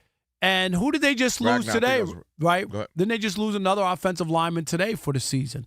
Yeah. Brother, I forgot I'll get his name. But anyway, go ahead. But you get my point. Yep. There are just a lot of things here and that I don't like about the Lions going forward. And I really believe, and I know you thought I was just being Rob and going crazy when I said that they're not going to make I'm not the only one. I've seen a couple other analysts out there, which was interesting to me, but I was like one of the first ones, Rob G. I'm going to take credit, but I have seen a few other who have now started to say that they also think the Lions will take a major step back. And yesterday was, to me, was like proof positive. When I watched that and I looked at it, I said, this is what I thought I was going to see, where the offense wasn't going to be the same. What Ben Johnson did with that offense the last few years, I don't think that you could just say it's just the players and without him it doesn't matter. He didn't get the job in Chicago because it was just the players and nobody thinks what he does matters. And I think that's what you have to be afraid of if you're the Lions, and whether or not Jared Goff without him, because Ben Johnson has helped, as you were just talking about in Minnesota, has helped people turn it around. And the same thing, Jared Goff, I don't know what quarterback he's really going to be or if he's going to be more of the same. And obviously, if you don't have an offensive line to help protect you, you're going to be in trouble. That's more concerning with Jared Goff, because what we're seeing now, the new model of quarterback, you got to be mobile. That's like a standard now. That comes with it. It used to be, wow, an anomaly. This quarterback can run. Now, everybody can run. You watch Bowden now, pick Bo Nix, Josh Allen, Lamar Jackson, even Russell Wilson still has some mobility. Patrick Mahomes can run. I mean, going on and on. Jared Goff is one of the last standing up QBs, traditional 1980s style of quarterback, 90s style of quarterback. So if you don't have an offensive line, that's concerning. However, where I actually look at this is where we looked at it differently. I looked at the Packers and said, that was a top 6 defense when it came to scoring. I believe that was a top 10 in just about every category defensively. Very young, got really good linebackers. They can get after the quarterback. And they added Micah Parsons. And then also you have, of course, with the young receivers that are growing, coming of age, mixed with Love there, Jordan Love. So to me, I looked at the Packers, and I was like, man, the Packers look like they're about business. The Packers look like they want to win this division and obviously see where they go in the postseason. Now, a couple of things I don't agree with you on. Or not, I won't say agree. We'll have to wait and see when it comes to the division. Because on paper, I hear what you're saying, but I don't know that the Bears are going to be good. I got to see. Also, the Vikings. They went, 14-3? So I absolutely should be taking a step back. Not that they should be terrible, but I don't expect them to be 14-3. So meaning the Lions aren't competing with last year's Vikings. They're not competing with the Bears because we don't know what the Bears are. The Packers, absolutely. I expect them to be a postseason team before any of this happened, and now it looks like they should be for sure. The concern for the Lions is getting back to what they do best, is running the ball, because that creates everything. Run the ball. That's the thing that creates everything for them. If they can't run the ball, then they can't get the play action, then they can't get the separation, and that's how they had the fear of the run is what makes every other team struggle with them. So I expect them to be better. Do they have to be as explosive as they were last year, where they were the best offense last year, a top 5 the duration of Ben Johnson? No, but they absolutely can't be that. And I think we saw the worst version of them yesterday. They went to a hostile environment where they had won 4 or 5. They finally, they spent all that time in Detroit. They turned the tide. They never win in Lambeau. The fact that they could go in Lambeau. Yeah, but it's not just that they lost. Did you watch how they lost? 100%. Right. Okay, that's what should be disturbed. You could play a good game and lose, and people don't look at it like that. Like, where were they for the opening game? And in a big game, your offense is vanilla. You can't run the ball. Jared Goff, it turns into Jared Tennis. And don't forget the other side of the ball, too. Defensively, they gave up. The Packers didn't have to have a lot of yards. Like, Jordan Love didn't have to have 385 yards. They just gave up big plays. Simple as that. Boom, boom, so what do you blame touchdown. that on? Boom. Both of the coordinators are gone, and they're adjusting. And you started off with a really good team. At the end of the season, could be potentially a great team. So they didn't get it easy when we got to go play the Panthers and, get our feet wet and kind of find our footing. Y'all went to a hostile place that has Super Bowl aspirations, a team that's tired of losing to y'all, got a new player, got some juice, and got Smizacked. He only had 30 snaps. That shouldn't have been the reason. No, the juice. I'm talking about the city, the team. I get we got that, this but I'm guy. just saying, like, he didn't have that. He had a sack. Had big plays. He had a sack late in the game. You know what he had, though? He had plays when we were talking about this on Friday. If you look at Jared Goff's interception, that was Micah Parsons. He blew through the line, got in Jared's face. Jared Goff threw it like that, interception. Micah Parsons has the luxury. This is what I was saying. He has the luxury of being a Von Miller. You just add me. You already got Aaron Donald. You already got players and everything. The offense should be good. Let me just go make 3-4 special plays a game. That's all I got to do. And Micah is in that. He doesn't have to be, even Reggie White. I know everybody keep comparing to Reggie White. So they got to settle down with the Reggie all White these comparison. things you talk about. All that being said, you still got them in the Super Bowl. You still think you? No, I'm not going to change my pick. No, I know you're not. But I'm just saying when you look at the overly worried, and this is being sincere. Okay, I think you saw offensive defensive coordinator in their first game against a really good team, great team. They have to get their footing. They have to go. Oh shoot! Welcome to the NFL. Well, but that's the tough part, and a lot of people. Here's why a lot of people are also down on the Lions. Hiring inside the building, hiring people who without going out and going to get the best offensive coordinator available. You're the Lions. You're supposed to be making this run. Here's your window of opportunity. That it's nice to promote within, but why aren't you saying, no, who's the best offensive coordinator out there? Who's the best defensive coordinator? Ben Johnson. Okay, who's out there? Like, there's somebody else out there who's from there. The Lions just decided, he's in the office next door. Let's just get this guy. Well, I will hope this. And it doesn't mean that it can't work out, but it also means that it might not work out, and there was somebody better with more experience who could have come in, because you can't – here's the problem with the Lions. You don't have time – as you talk about the adjustment, like a window closes pretty quick. This is year 3. You've already squandered 2 of them. No, I'm talking about where you're supposed to be really good. Right? They've already squandered 2. I just think what we saw was the worst version of them. I'd expect that offense to still they're too talented on offense to not get it back. Do they have to be the number 1 offense like they were, number 1 point differential like they were last year as well? No, they don't have to be that. But they're absolutely going to be able to find their footing. They have too much talent, and I expect them to be more, if anything, also be tougher, because that's what they have also been throughout this tenure with Dan Campbell. So to me, the Packers came out and showed why we got our whole list of players, who everybody picked. Handful of people here picked the Packers to win it.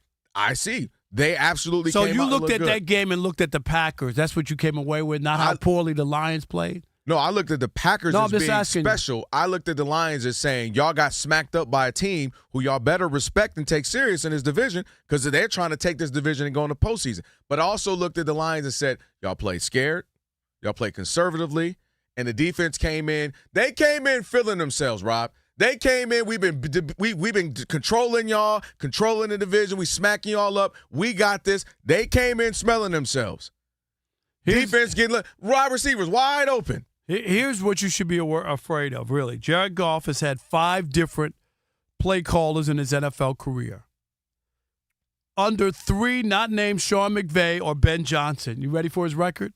What is it? 3-21-1. Those are the 3. Those are the other 3 guys. So when he was with Shawne McVay and with Ben Johnson, those guys were able to get the best out of Jared Goff. There's been a lot of bad Jared Goff football. I'll tell you why I'm not worried about that. A lot. And we saw a little bit of that yesterday. I'll tell you why I'm not worried about that. That was the beginning of when he got there with Detroit, and then the Dan Campbell. They didn't have an ethos. They didn't have a thing that they do. They didn't have the talent around them. They had to – all these guys are young. Laporta, Gibbs, Montgomery kind of, we'll call him a veteran. But all of these guys are younger. They had to grow. Now they have the continuity. They have the offense. They have the talent. They have who we are through Dan Campbell. So that doesn't apply to me as much as it would if Dan Campbell's first year, offensive coordinator first year, Jared Goff just got to Detroit. I'd be worried about that. I'm not. I would actually be disappointed if what we saw yesterday is replicated next week and the next week and next week, because that just doesn't make sense. They're too good. They're too talented. You've had the same continuity from GM to coach to quarterback. Teams fall off, That Teams happens. fall off. But I don't expect them to fall off. I don't expect them to go from 15-2 to, 4-3 13. Nobody's or saying something. they don't have to go 4-13. They can win 10 games and not make the playoffs. That's what could happen. I'm saying with 10-7. They could win 10 games and not make the playoffs. To make the playoffs. Okay, but that's all I'm saying. It's true. not 4. It's not like so. I'm not sitting here going they're only going to win 4 games. They could win 10 games and not make the playoffs. I get you. That's what I I'm still expect that team, that offense to get better, that defense to get better, and for them to make the postseason. I still stand on that. 877-99 on Fox was last night's clunker. A sign of things to come. You smell that? That was Jared Goff and the Lions this season. Or I don't know if the Packers are. I mean, they're going to be good too, but dang. I don't think they're going to be walking around blowing everybody out like that. All right, we'll continue that conversation next with you. It is The Odd Couple right here on Fox Sports Radio on a Magic City Monday. Rob Parker, Kelvin Washington. Stick and stay. America. Be all right. If you are looking for a new way to hire and manage your workforce, let me tell you about Express Employment Professionals. They make it easy. Forget about posting jobs, sifting through resumes, being ghosted, and interviews with unqualified applicants. Move up to the pros with ExpressPros.com. Express is your full-service workforce solution connecting you with top talent fast. Every day, Express recruits, screens a variety of workers in your area. So when it's time to hire, they have the talent you need ready to go to work.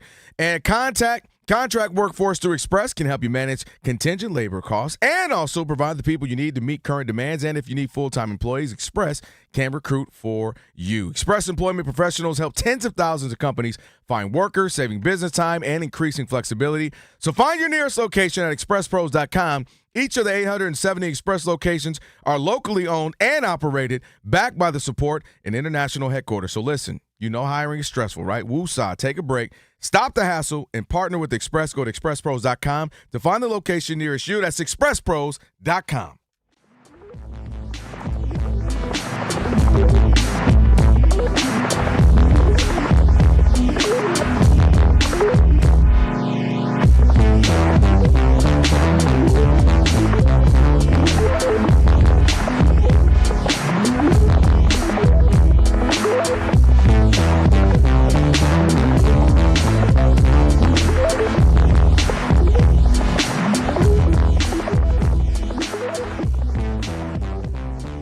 Mike Tyson and Floyd Mayweather Jr. will compete in an exhibition match.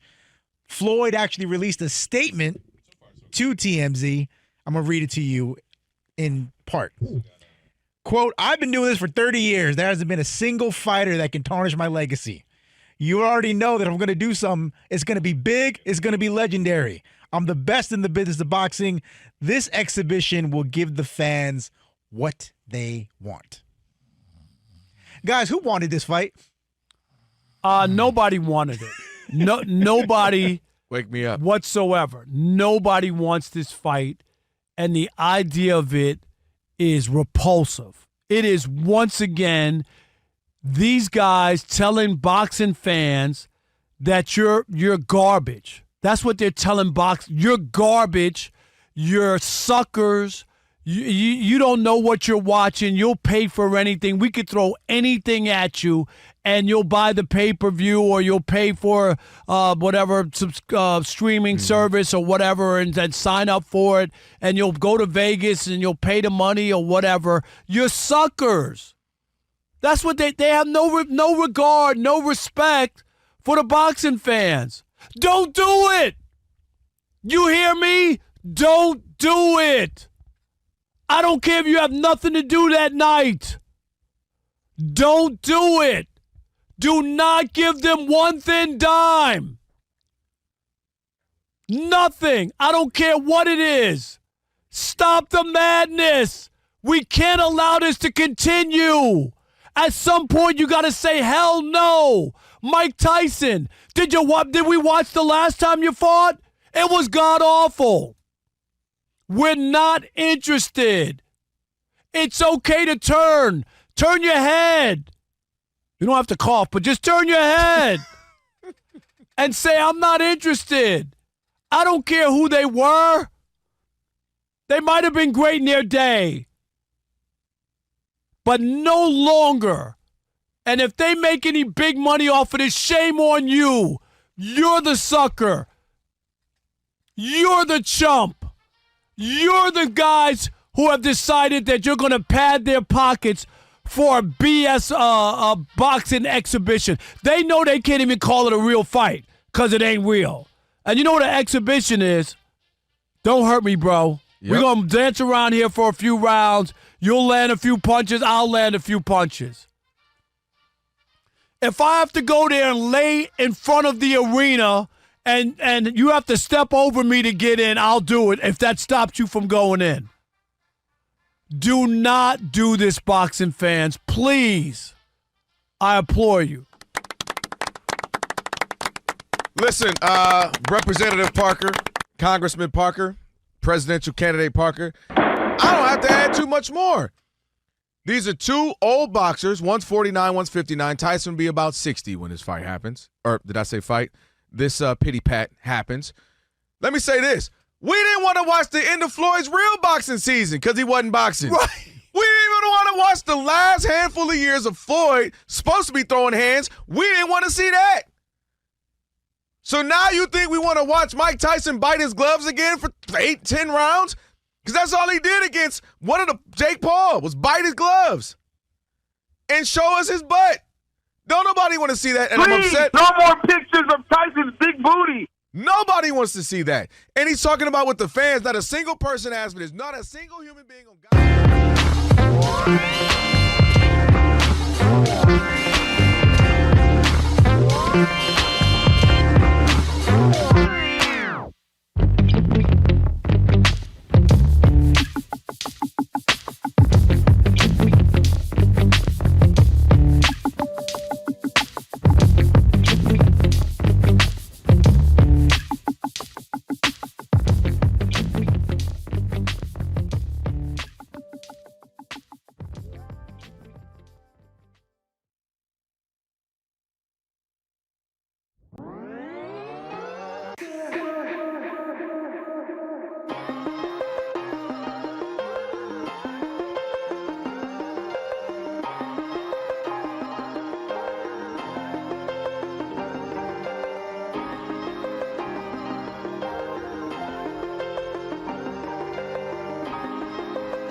Fox Sports Radio, Odd Couple, Rob Parker, Kelvin Washington. On a Magic City Monday, TJ Houshmandzadeh getting ready to join us in about 7 minutes or so. Looking forward to seeing what the former Pro Bowler receiver has to say about some of the NFL headlines this first week. Didn't it feel good, by the way, just to turn on? Football's on. You didn't have to you just turn it on. It's games all over the place. Felt good. Be sure to check out our brand new YouTube channel. And if you can, watch us live at YouTube right now. That's right. We're simulcasting the show as we speak. Shout out to the YouTube community. Just go to youtube.com/@OddCoupleFSR. And if you're already within YouTube, just search Odd Couple FSR. Be sure to hit the subscribe button. And then don't stop there. Like it. Thumbs up. Follow. Share. We appreciate all that good stuff. And go check out the brand new YouTube channel right now. Watch us live. Just search Odd Couple FSR and subscribe. We looking good over there, Elijah? Looking good. Elijah, shout out to Elijah working too. And I do want a public service announcement. I know sometimes people say I'm on my phone, Rob G. They don't understand that. That's how I communicate with our producer. Oh, so dude, if listen. you see me on the phone, I'm not like I'm zoned out. I'm communicating with Rob G. That's all I'm doing. Same thing. I'm looking up. We guess how I get my stats, read some of my emails, my notes, That's all that good stuff. right? Yeah. Don't- It's 2025. But people think that we're like you're talking and I'll be looking at something. That's because Rob G just texted me. I just want you to know. I mean, I did see you looking at a picture of Aaron Judge over there. I'm not going to lie. It's looking at you. All right, 877-99 on Fox. You mean the AL MVP? Vance in Phoenix. You're on the Odd Couple Fox Sports Radio. What's up, Vance?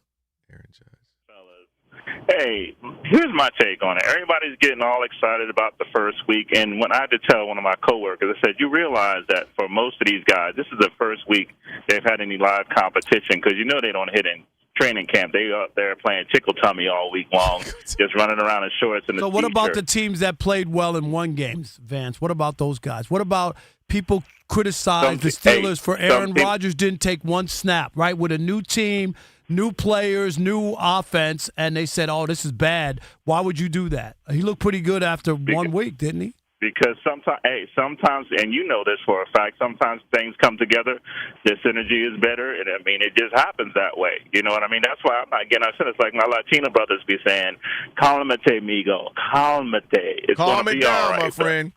Yeah, I mean, listen, appreciate the call, man. So week 1, I can walk away saying Tua needs to leave the NFL. Joe Burrow ain't worth the money. There's so many different scenarios we could say coming out of week 1.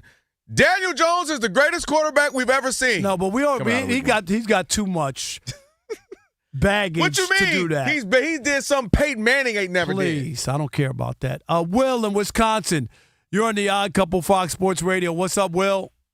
What's up, Rob? What's up, Kelvin? What's up, Will? Nothing much. Just enjoying this early division and early strong conference scheduling that we have here. I'll give you that. I agree with that. And Rob, to your point, these are weighted games. I know we've got a little bit of expanded season that we've had, in times past, but these games matter. I mean, how you set the table here. Yes. And they're games that you absolutely have to win. I know the Packers and Commanders have another challenge coming up, with each other. But the Lions don't have a game to give in this first third of the season. They got the Ravens coming up. They've got the Eagles. They have a really tough schedule. But let me ask you this, Will. I mean, I don't think that was a game to give. They lost to a team that was a postseason team. But it was the effort. The effort wasn't there. And how do you come in flat in Green Bay against the Packers? It was a bad showing because you know my theory. At least give me something. Meaning we're great defensively, offensive struggle. Or offense was like, I agree. It was bad on that end. They just look flat. Now, that's unlike a Dan Campbell team. They might lose, but they at least going to have the fight and grit in them. They ain't had none of that. They need to go back to Detroit Zoo and go look at the Lions again. Farrah in Michigan. Speaking of Michigan. You're on the Odd Couple Fox Sports Radio. What's up, Farrah? What's good, Rob? What's good, Kevin Washington? Shout out EMU alum. How you guys? EMU? How you? I'm doing all right. So I want to bring up the whole Lions angle that you guys brought up, and they're definitely going to take a step back. A lot of people forget that when they started the season in 2022, they were like 1-7 going into the bye week, and they later turned it around, winning like 8 out of their next 9 games. That was the start of them being a good team. So this team is definitely going to have to take a couple games to adjust. No way in hell they're winning 15 games. I'm probably going to say 10, probably 11 right, games. That's what I'm saying. I'm saying 10 games and not make the playoffs. All I need is 11 to get my wings. 10 wins is good enough to get you to the playoffs. 11 wins definitely. The question is how they're going to finish the season. That's more where I'm concerned because you want your team streaking into the playoffs, not like what Philly did a couple of years ago, going like 10-1 and then dropping the last 6 games to finish the season like 11-6. You don't want that. Right. So we'll see what happens. We'll see how the O-line does. The O-line has to get better. The coordinators got to get better.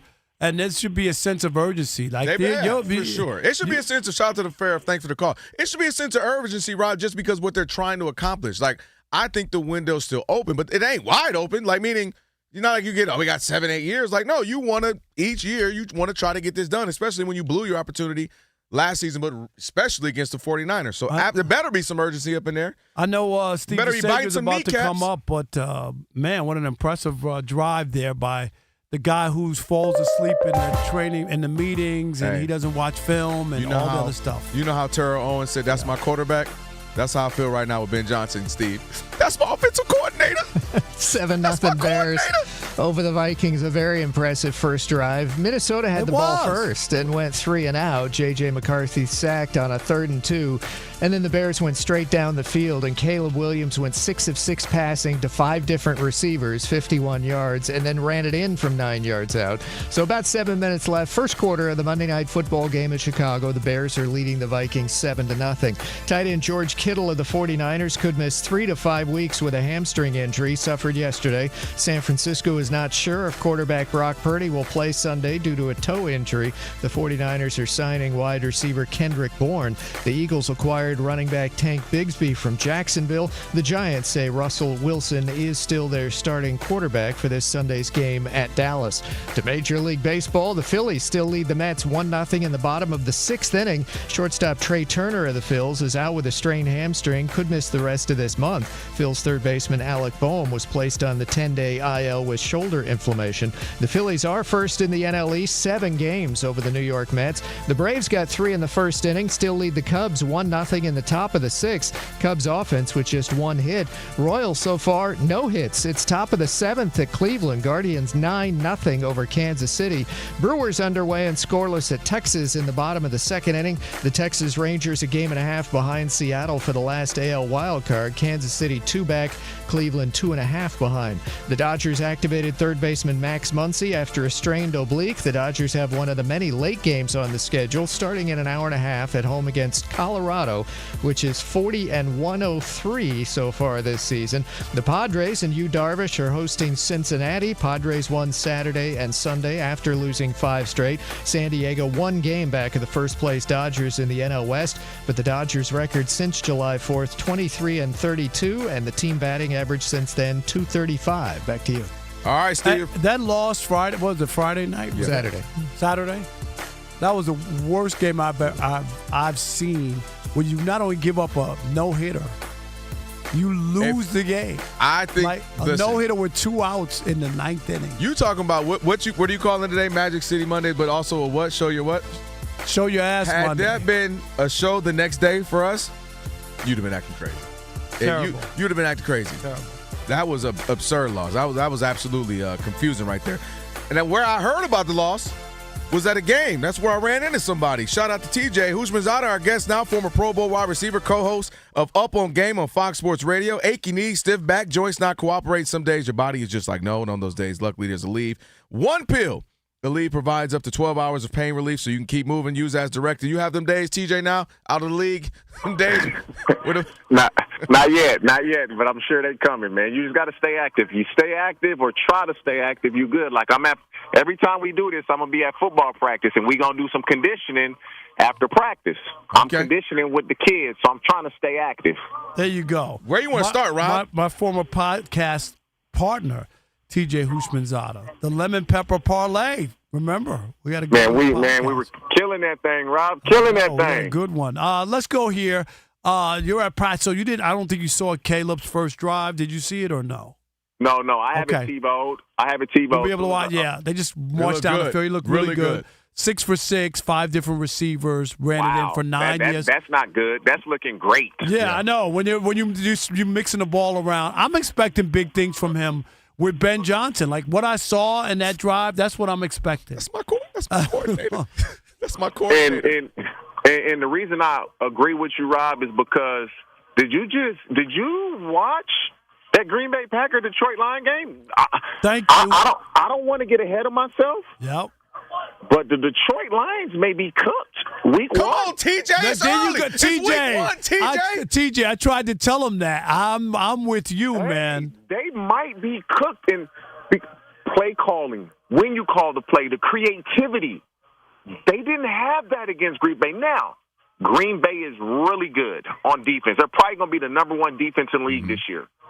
So let me see how these next 2 weeks go. But if they're not going up and down the field like they did with Ben Johnson, they cooked. They chopped. Well, that's my biggest thing. I told Rob that I think they went up against a very good Packers team who had one of the best defenses last year with a bunch of young, hungry guys. And you add a Micah. So I think you saw the worst-case scenario for them. But let's stay on the Packers. How high are your expectations for them? How far can they go? Is this the year they finally look at maybe a Super Bowl? Man, Kelvin, listen. So I try to do this every year. Before the season starts, I pick the Super Bowl teams that will compete. In the last 5 years, I'm 4 out of 5. Okay. So this year, I got the Green Bay Packers, and so my heart tells me to go with the Bengals, but my head is telling me it's going to be the Packers and the Chargers. You definitely better go with your head because the heart. They needed you last night. 7 yards, the Bengals? In the second half, what was that? That's not even possible, is it? You can't. You can't play the Cleveland Browns and let Myles Garrett ruin the game. Like, you just can't let that happen. I'm sending 3 guys out in pass protection if it means Myles Garrett touching my quarterback. Like, we can't let him wreck the game. And until that happens, that's what's going to always happen. But I'm going to Green Bay Packers in the Super Bowl against the Los Angeles Chargers. Okay. All right. Hey, TJ, I want to ask you, this is what impressed me the most about Aaron Rodgers yesterday. They couldn't run the ball. The defense was bad, and your quarterback won you a game. Like, they couldn't run the ball. They were one-dimensional, and he still made the play, still had 4 touchdowns. What did you make of his first game with the Steelers? I thought Aaron Rodgers was unbelievable, man. He looked like the 2021 Aaron Rodgers because that was the last great season that he had. And so normally it's 2022, 23. Right. Obviously he gets hurt in 20. You don't, at that age, play just as good as you did 3-4 years ago when you weren't able to do it. And so what I saw to Aaron Rodgers, I was impressed, man. One thing about the Steelers, what we saw yesterday defensively, that's not the norm. Right. They're going to figure that out. They were awful, right. They were awful yesterday. They're going to be a top 6 to 7 defense. You can chalk that up. If he can continue to play like this, the AFC is going to be a bloodbath because you know that they're going to move the ball up and down the field. And that defense with T.J. Watt, Cam Hayward, Jalen Ramsey, it's going to be a problem. They just need to play a little bit together, but defense wasn't good. But Jalen Ramsey made a play when a play needed to be made, and that's all you want. Hey, real quick on that play, I want to ask you, TJ, is that a hospital pass there? I mean, was that, you know what I mean, for a receiver, was that the right pass? Because he, obviously he got rocked. Ramsey thought he was Ronnie Lott. You know what I mean? Or was that that's not a on hospital the receiver? pass. Okay, that's not a. So what happened? Garrett Wilson thought nobody was around, so he was going to catch and run. Normally, you catch that and curl up. That ball's not coming out when you get hit. But he was trying to get up the field. He didn't understand that somebody was right there because Justin Fields really was going to run the ball until he realized, I may not make this. Garrett Wilson is wide open here. Yeah. So if Garrett Wilson just kind of covers up, I believe he catches the ball doesn't come out. But that's a great play by a great player in Jalen Ramsey. Yeah. TJ Houshmandzadeh, our guest, former Pro Bowl receiver, co-host of Up on Game on Fox Sports Radio, Hoosh84 on X. There's a bunch of other good games, too, throughout the first week. But I want to go to one of the earlier ones we saw with the Chiefs. We already know Rashee Rice is out. Then Worthy, boom, first play, the shoulder dislocated. They're saying day-to-day, we don't know.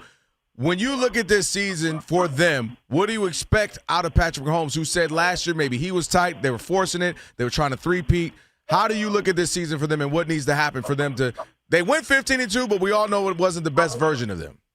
I felt like going into the season, the Chiefs win the AFC West 9 years in a row. I didn't believe this year would be 10. I believe the Chargers are going to win the AFC West, and I said that before the season started, even before they played that game.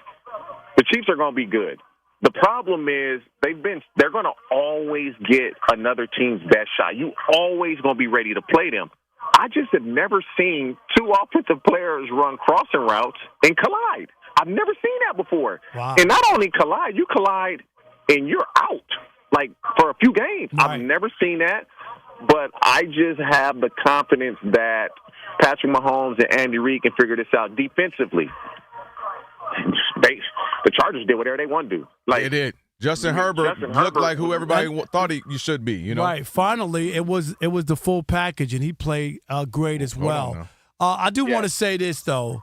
TJ, I'm down on John Harbaugh, and I think he should be fired with the Ravens. Whoa! They have had, and TJ, so many 17 double-digit second-half losses. When I think of the Ravens, I'm always disappointed. Like, their team is loaded. And I know he won a Super Bowl many moons ago, but at some point, I think he's Mike McCarthy. He's turned in, and you wake up one day and you realize 8, 10, 12 years has gone by and you didn't win. And I'm dead serious. Rob, I cannot agree with that take because I'm a fan of Harbaugh. I think he's a hell of a coach. He can't make Derrick Henry not fumble the ball. That didn't happen. That had nothing to do with Harbaugh. But he's turned into Doc Rivers. Like Doc Rivers won a championship too. And you're always disappointed in Doc Rivers' team. Every year with the Ravens, I'm disappointed that the way that they go out. Not that you just got beat by a better team, or it's just like there's always something. You remember the game, and I'll end on this for me. Mm-hmm. When they played the Chiefs in the AFC Championship game, and they had Lamar throw the ball on every down. Do you remember that? Yes, I'll say this. What concerns me about the Ravens, offensively, they're going to be fine. Derrick Henry is not going to fumble the ball like that when it matters often. I'll say that. What concerns me with the Ravens is defensively, on paper, they should have one of the best secondaries in football, if not the best. You have Marlon Humphrey, you have Kyle Hamilton, you have Jair Alexander, and you have Nate Wiggins.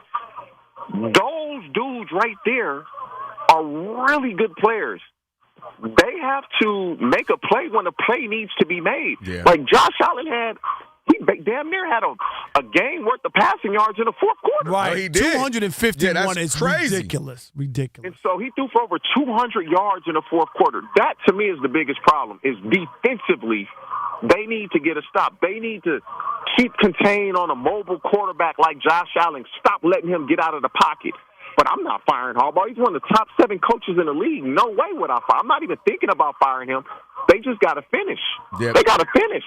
And this is another thing. They or he? I mean, at some point, don't you? He has to get some of the blame as well because his team can't finish. He can't. That fumble by Derrick Henry. What can he do about that? Because if Derrick Henry don't fumble, the game's over. I get that, but I'm saying this is not just last night. 17 double-digit losses. For 37 years. 17, TJ. That's an unbelievable number. Let me tell you what should happen. This is just my opinion. When you have a mobile quarterback like Lamar Jackson, right, you want to spread out.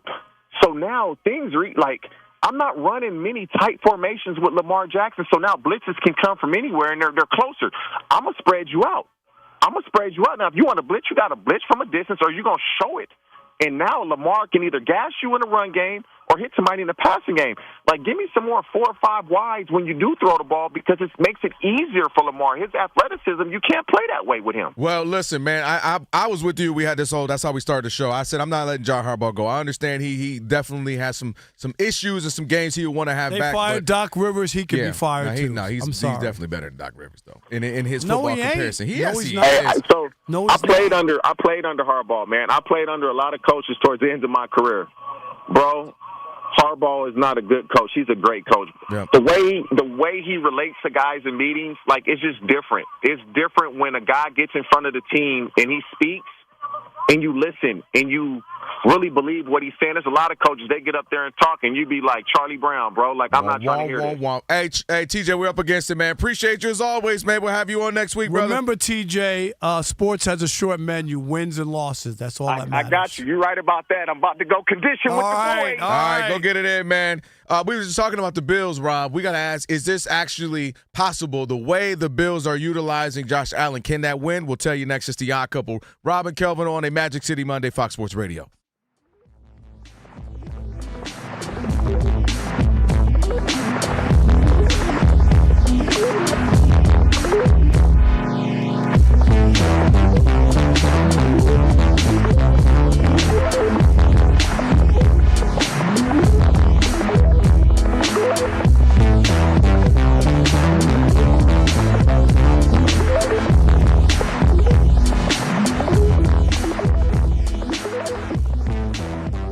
The Chicago Sky announced that Angel Reese will be suspended for the first half of their game coming up on Sunday against the Aces for what they're determining are statements detrimental to the team made by Angel Reese to the members of the media.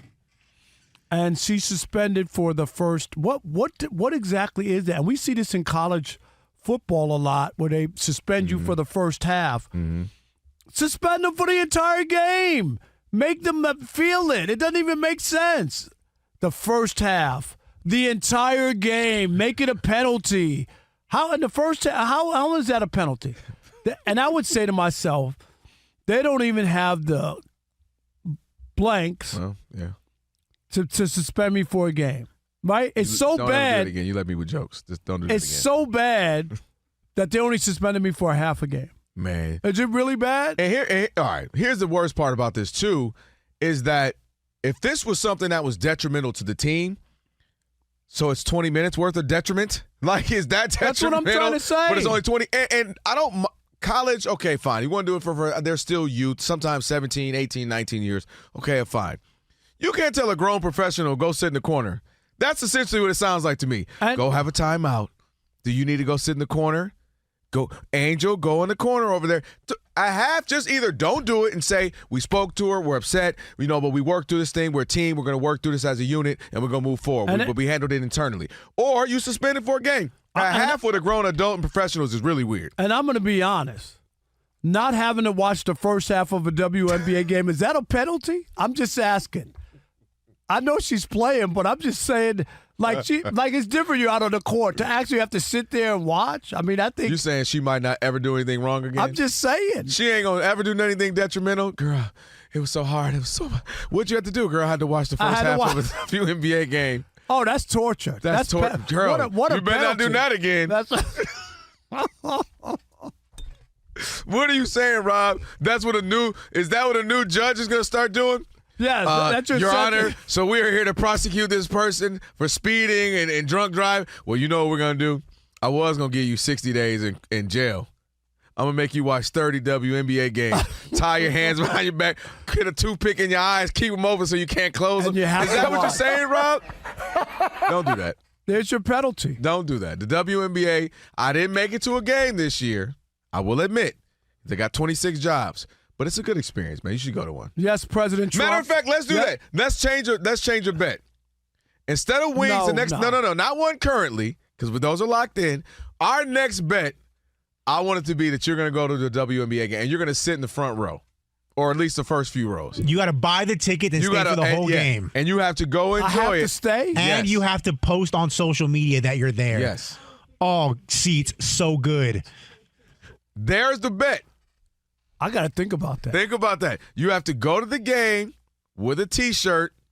No, I don't know. Now you got me wearing a T-shirt. Have you ever seen Kelsey Plum in person? Yeah, go God. see Kelsey. Oh, I hope it's Kelsey Plum too, because she probably, she been keeping notes. Play on? The Sparks, and she's been keeping notes. I'm just asking. I'm not a WNBA person. I'm happy that they have a league. I'm glad that Look at you. Don't patronize. All that. What? What do you mean, you people? I'm hoping you people got a little league. People, Rob? Sexist. Got a little something you can do. Right. Go dribble the little ball. Don't do that. That's the bet. I told you I'm waiting for laundry night. That's the night I want to go to the WNBA. Sexist. You don't do laundry. You just give your clothes away. You just give all your clothes away. You know how many people walking around here with a Fox Sports Radio hoodie? Alex, in the middle of Houston, Texas? Alex, why are you saying that it's sexist? I didn't say who was doing the washing because it's laundry night.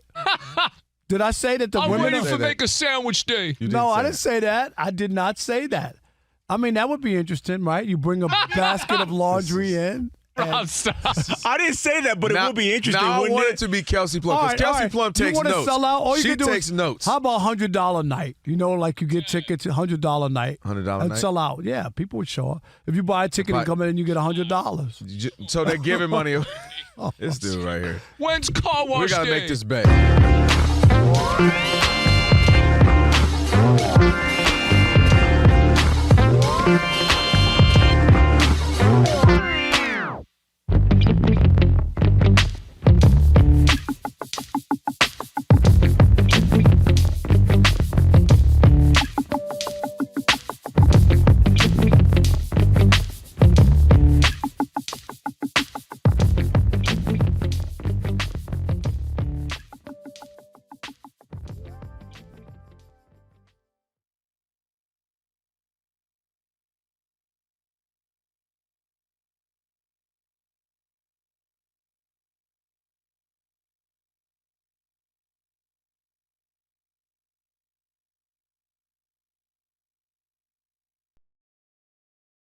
Uh-huh.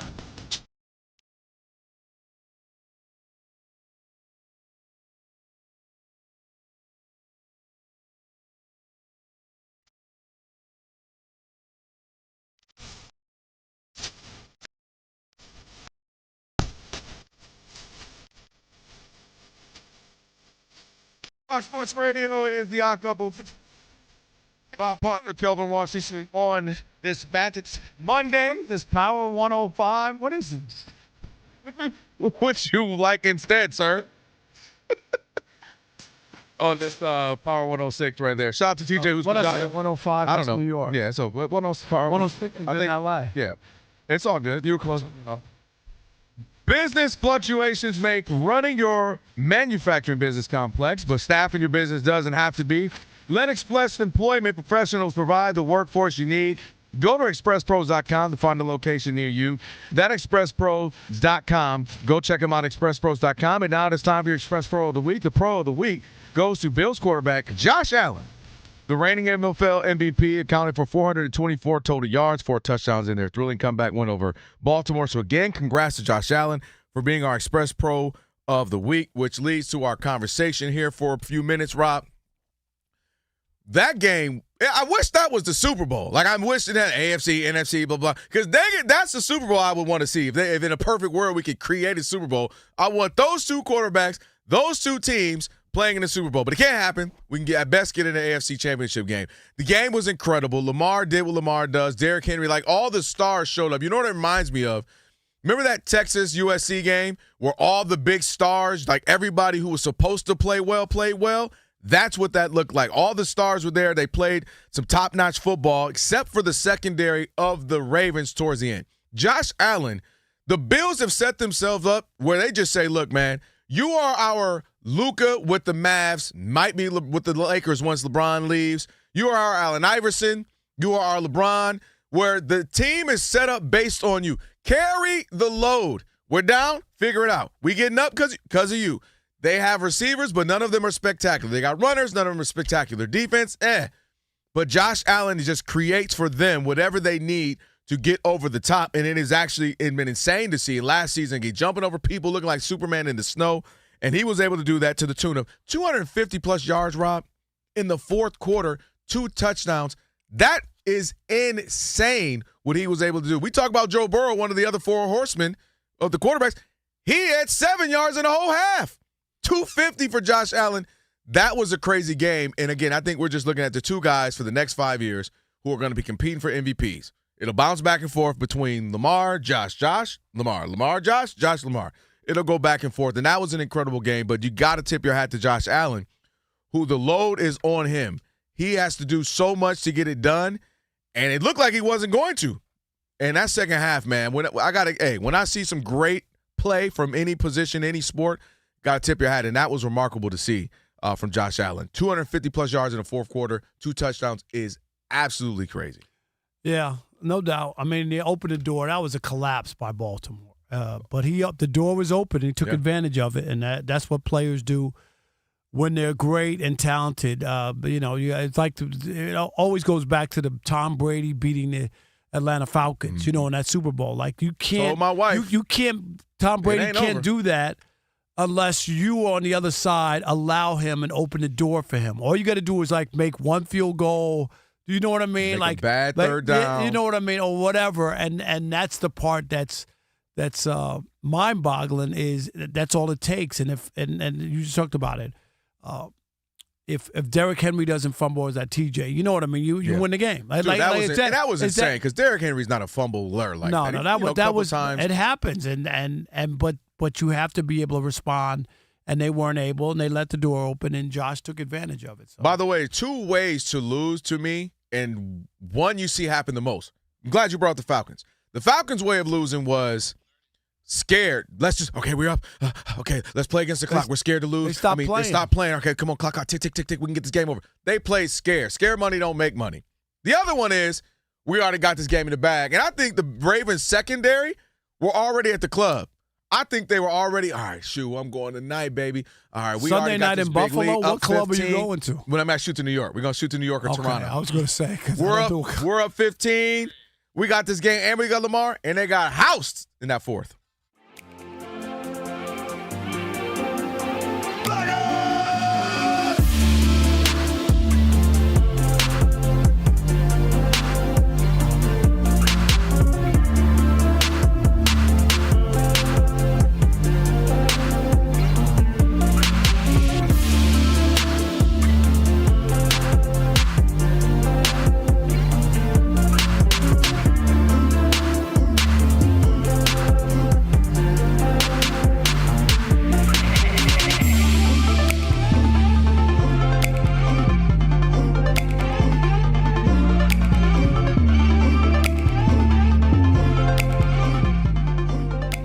There's a new headline that's Yeah. sweeping the nation. It's one of my favorite headlines, and it's a new category. Should I let them know what it is, or just wait? Let's dive in. Let's go. Okay. It's called They Might Be Ass. Oh, I love this game. They might be ass. They might be ass. It's your way of saying, like, I haven't made up my mind yet, but might be ass. Now, this headline became a thing when Barstool was talking about Arch Manning in his debut. Now, he was kind of ass, right? Might be ass. They were kind of ass. Really couldn't do much. You could say Ohio State's defense was pretty strong. Or you could say Arch Manning was kind of ass. He looks like he just sniffed ass. Yeah. And they take on, San Jose State, I believe. They take on the Spartans this week. Well, guess what? They won't be ass this week, but I love this category. They might be ass. I think Arch Manning, by the end of the year, once they play all these cupcake teams along the way, and they just beat the shit out of all these bottom feeders, fast forward a month, you're not going to be saying Arch Manning's ass, but as of right now, it's very safe to say right now. Might be. Might be. And here's the funny part about it. I was actually watching the game at the gym. This was like a headline, and it wasn't even like halftime yet. And it was like, he might be ass. Turns out, first game was kind of ass. But you know what else happened this week? Yeah. Who else might be ass? Bill Belichick. Or as I call him? Yeah. Bill Belichick. He might be ass. His game might not translate in college. 48-14, TCU made him look like a chump. He might be ass. Now, am I rooting for any of these people to be ass? No, but they fall into this category as of this week, and they take on Charlotte, right, who's also 0-1 this week. But right now, might be ass. Bill Belichick, he might be grabbing hot young ass, but he also might be ass. He might be ass. Belichick. That dude was buns this week, man. Oh, God. And can I throw one more college one just for fun? Alabama might be ass. Just throw that out there. Baseball, we're getting close to the postseason. Yeah. And I want to throw someone in the they might be ass category. Well, if you're going to throw someone in, I want to throw someone in. So during the trade deadline, the Mets, who are in a wild card position now, you and I got our Mets-Yankees bet. I'm trailing you by a couple games. Yeah. The Mets thought they shored up their bullpen. They got Gregory Soto. They got some arms. They got that side armor from the Giants. And then they got closer Ryan Helsley. This guy comes out to hell's bells, one of the elite closers in baseball. Have you seen his stats as a Met? No. It's terrible. Isn't this dude a former All-Star with the Cardinals or whatever? Multiple-time All-Star. 14 earned runs in 11 innings. His ERA as a Met is 11.45, which makes it safe to say he might be ass. Dude, he might be ass. For real. Seriously. And if you're going to throw him into the mix, speaking of relievers, as a Yankees fan, you guys remember him as the unhittable Devin Williams? Well, he was unhittable until Pete Alonso crushed him in the postseason last year. Devin Williams was great as a Brewer. He was so good, the Yankees changed their lifelong policy of facial hair just for this guy and for his confidence. He was one of the reasons. And I'm here to tell you, stop playing the guy. He might be ass. I think he is ass. He's 3-6 with a 5.6 ERA, and every time he's on the mound, something bad happens. Didn't he walk in a run yesterday? Yeah, Boone. I love you. I'm not the fire Boone guy.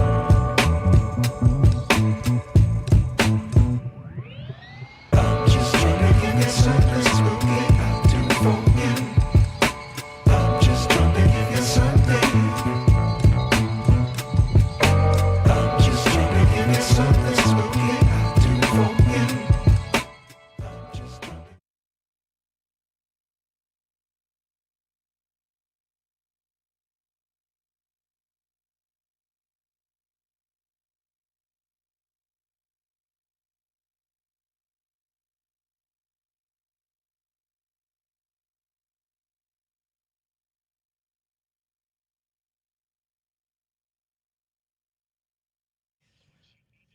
Bears quarterback Caleb Williams is 10 for 10 passing for 86 yards. His team up 7-3 on the Vikings about 10 minutes to go, second quarter of their Monday Night Football game.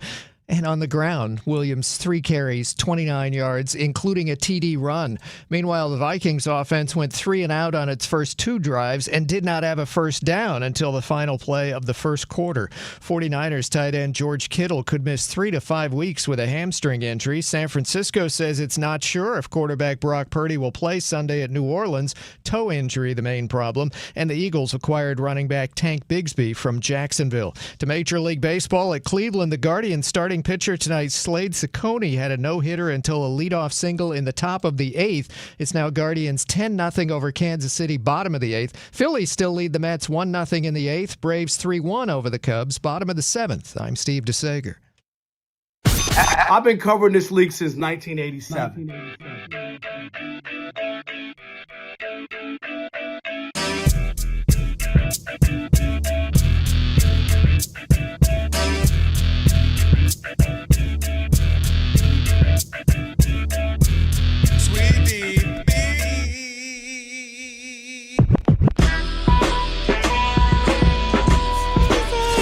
Can this sports writer and this sports fan share a radio show without driving each other crazy? Now, live from the Fox Sports Radio studios, here's Fox Sports Radio's Odd Couple, Rob Parker and Kelvin Washington. Hour number 3 on a Magic City Monday. Rob Parker, Kelvin Washington.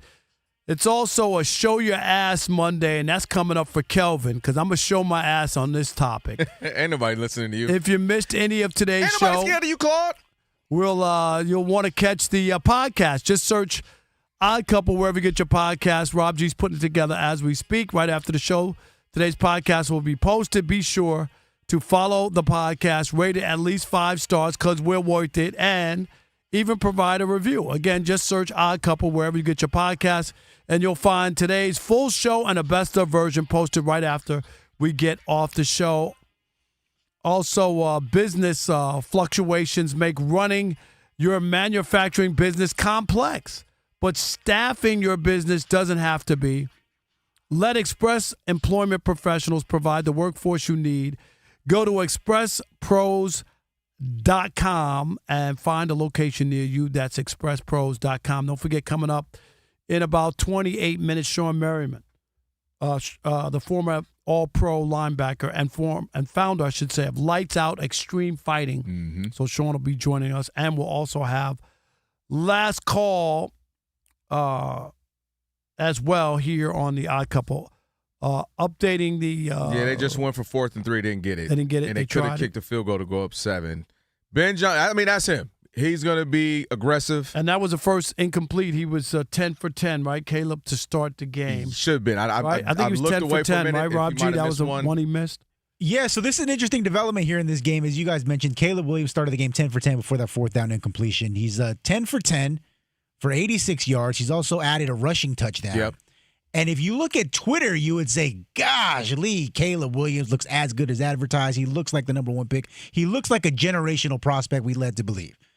But if you look at another segment of Twitter, and we don't have the sound on in the studio, else I'd give you the exact quote. But there's another faction that's saying during the broadcast that Troy Aikman has really let him have it. Is he? That he is not playing within structure the way that Ben Johnson likes to play. You know that, Kelvin, you root for the Lions. That he is not pulling the trigger when things are open down the field, that he's dancing in the pocket a little too much. And to his credit, he's making something happen that probably wasn't there. But if he would have played the way the offense is meant to be played, they would have had more yardage, more points. And here's another. More than 7, 21 here's points? another. See, that's how I know Rob has a guy already. He's got a guy. He's got a guy. I'm just like, no, but people are at home talking about, they should be up 21-0. Really? Really, Rob G? They should be up 21-0? What is that? I mean, I'm just saying because we get to see it, but we can't pay attention to everything. We're talking to each other. We're looking at our notes. So no, but these are people at home, is what I'm talking about. What is he saying? What did he miss? So that's why I'm trying to find the audio. Again, they're not publishing it right now on social media. I'm trying to watch it on a secondary because nobody's screen giving you that to listen to what he's saying. But a lot of these comments are saying, Troy Aikman really hates Caleb Williams. Paraphrasing Troy Aikman on Monday Night Football. So here's an example. Said last year's Lions led the NFL in yards after catch. That was a product of Jared Goff leading receivers where they needed to go.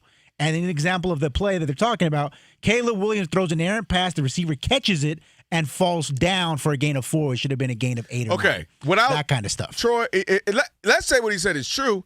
This is his first game. I know. With the new coordinator. Like, this dude, is what I'm saying. And here's the other issue that they're pointing out is, again, all through training camp, and Rob even knows this because he's seen the notes that I've sent out. One of the issues they had was getting in out of the huddle. Oh, yeah. He was terrible. Pre-snap penalties. Yeah. They already have 4 penalties, 57 yards here in the first quarter and a half, and 2 of them were of the false start variety. Yeah, I did see that. Then I was just telling Rob I didn't like that.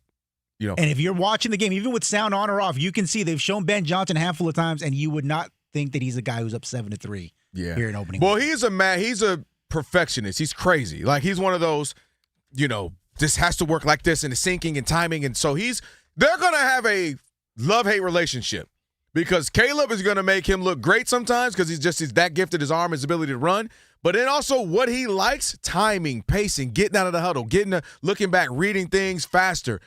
That's not Caleb and you saw that after that first touchdown where he made something happen. He explodes to the left side, runs, scores a touchdown. They immediately show Ben Johnson, and he's scowling. Yeah, because I'm sure there was something in that play. There was something he saw. You should have hit the tight end. Yeah. So they're going to have a love-hate relationship because Ben Johnson was used to a 1992 prototypical quarterback in Jared Goff. He ain't moving. He ain't running nowhere. This is what we do. This is the time. This is the sync. Crazy. You start 10 for 10. You're leading the game. You got a touchdown. You got 21 yards on the ground.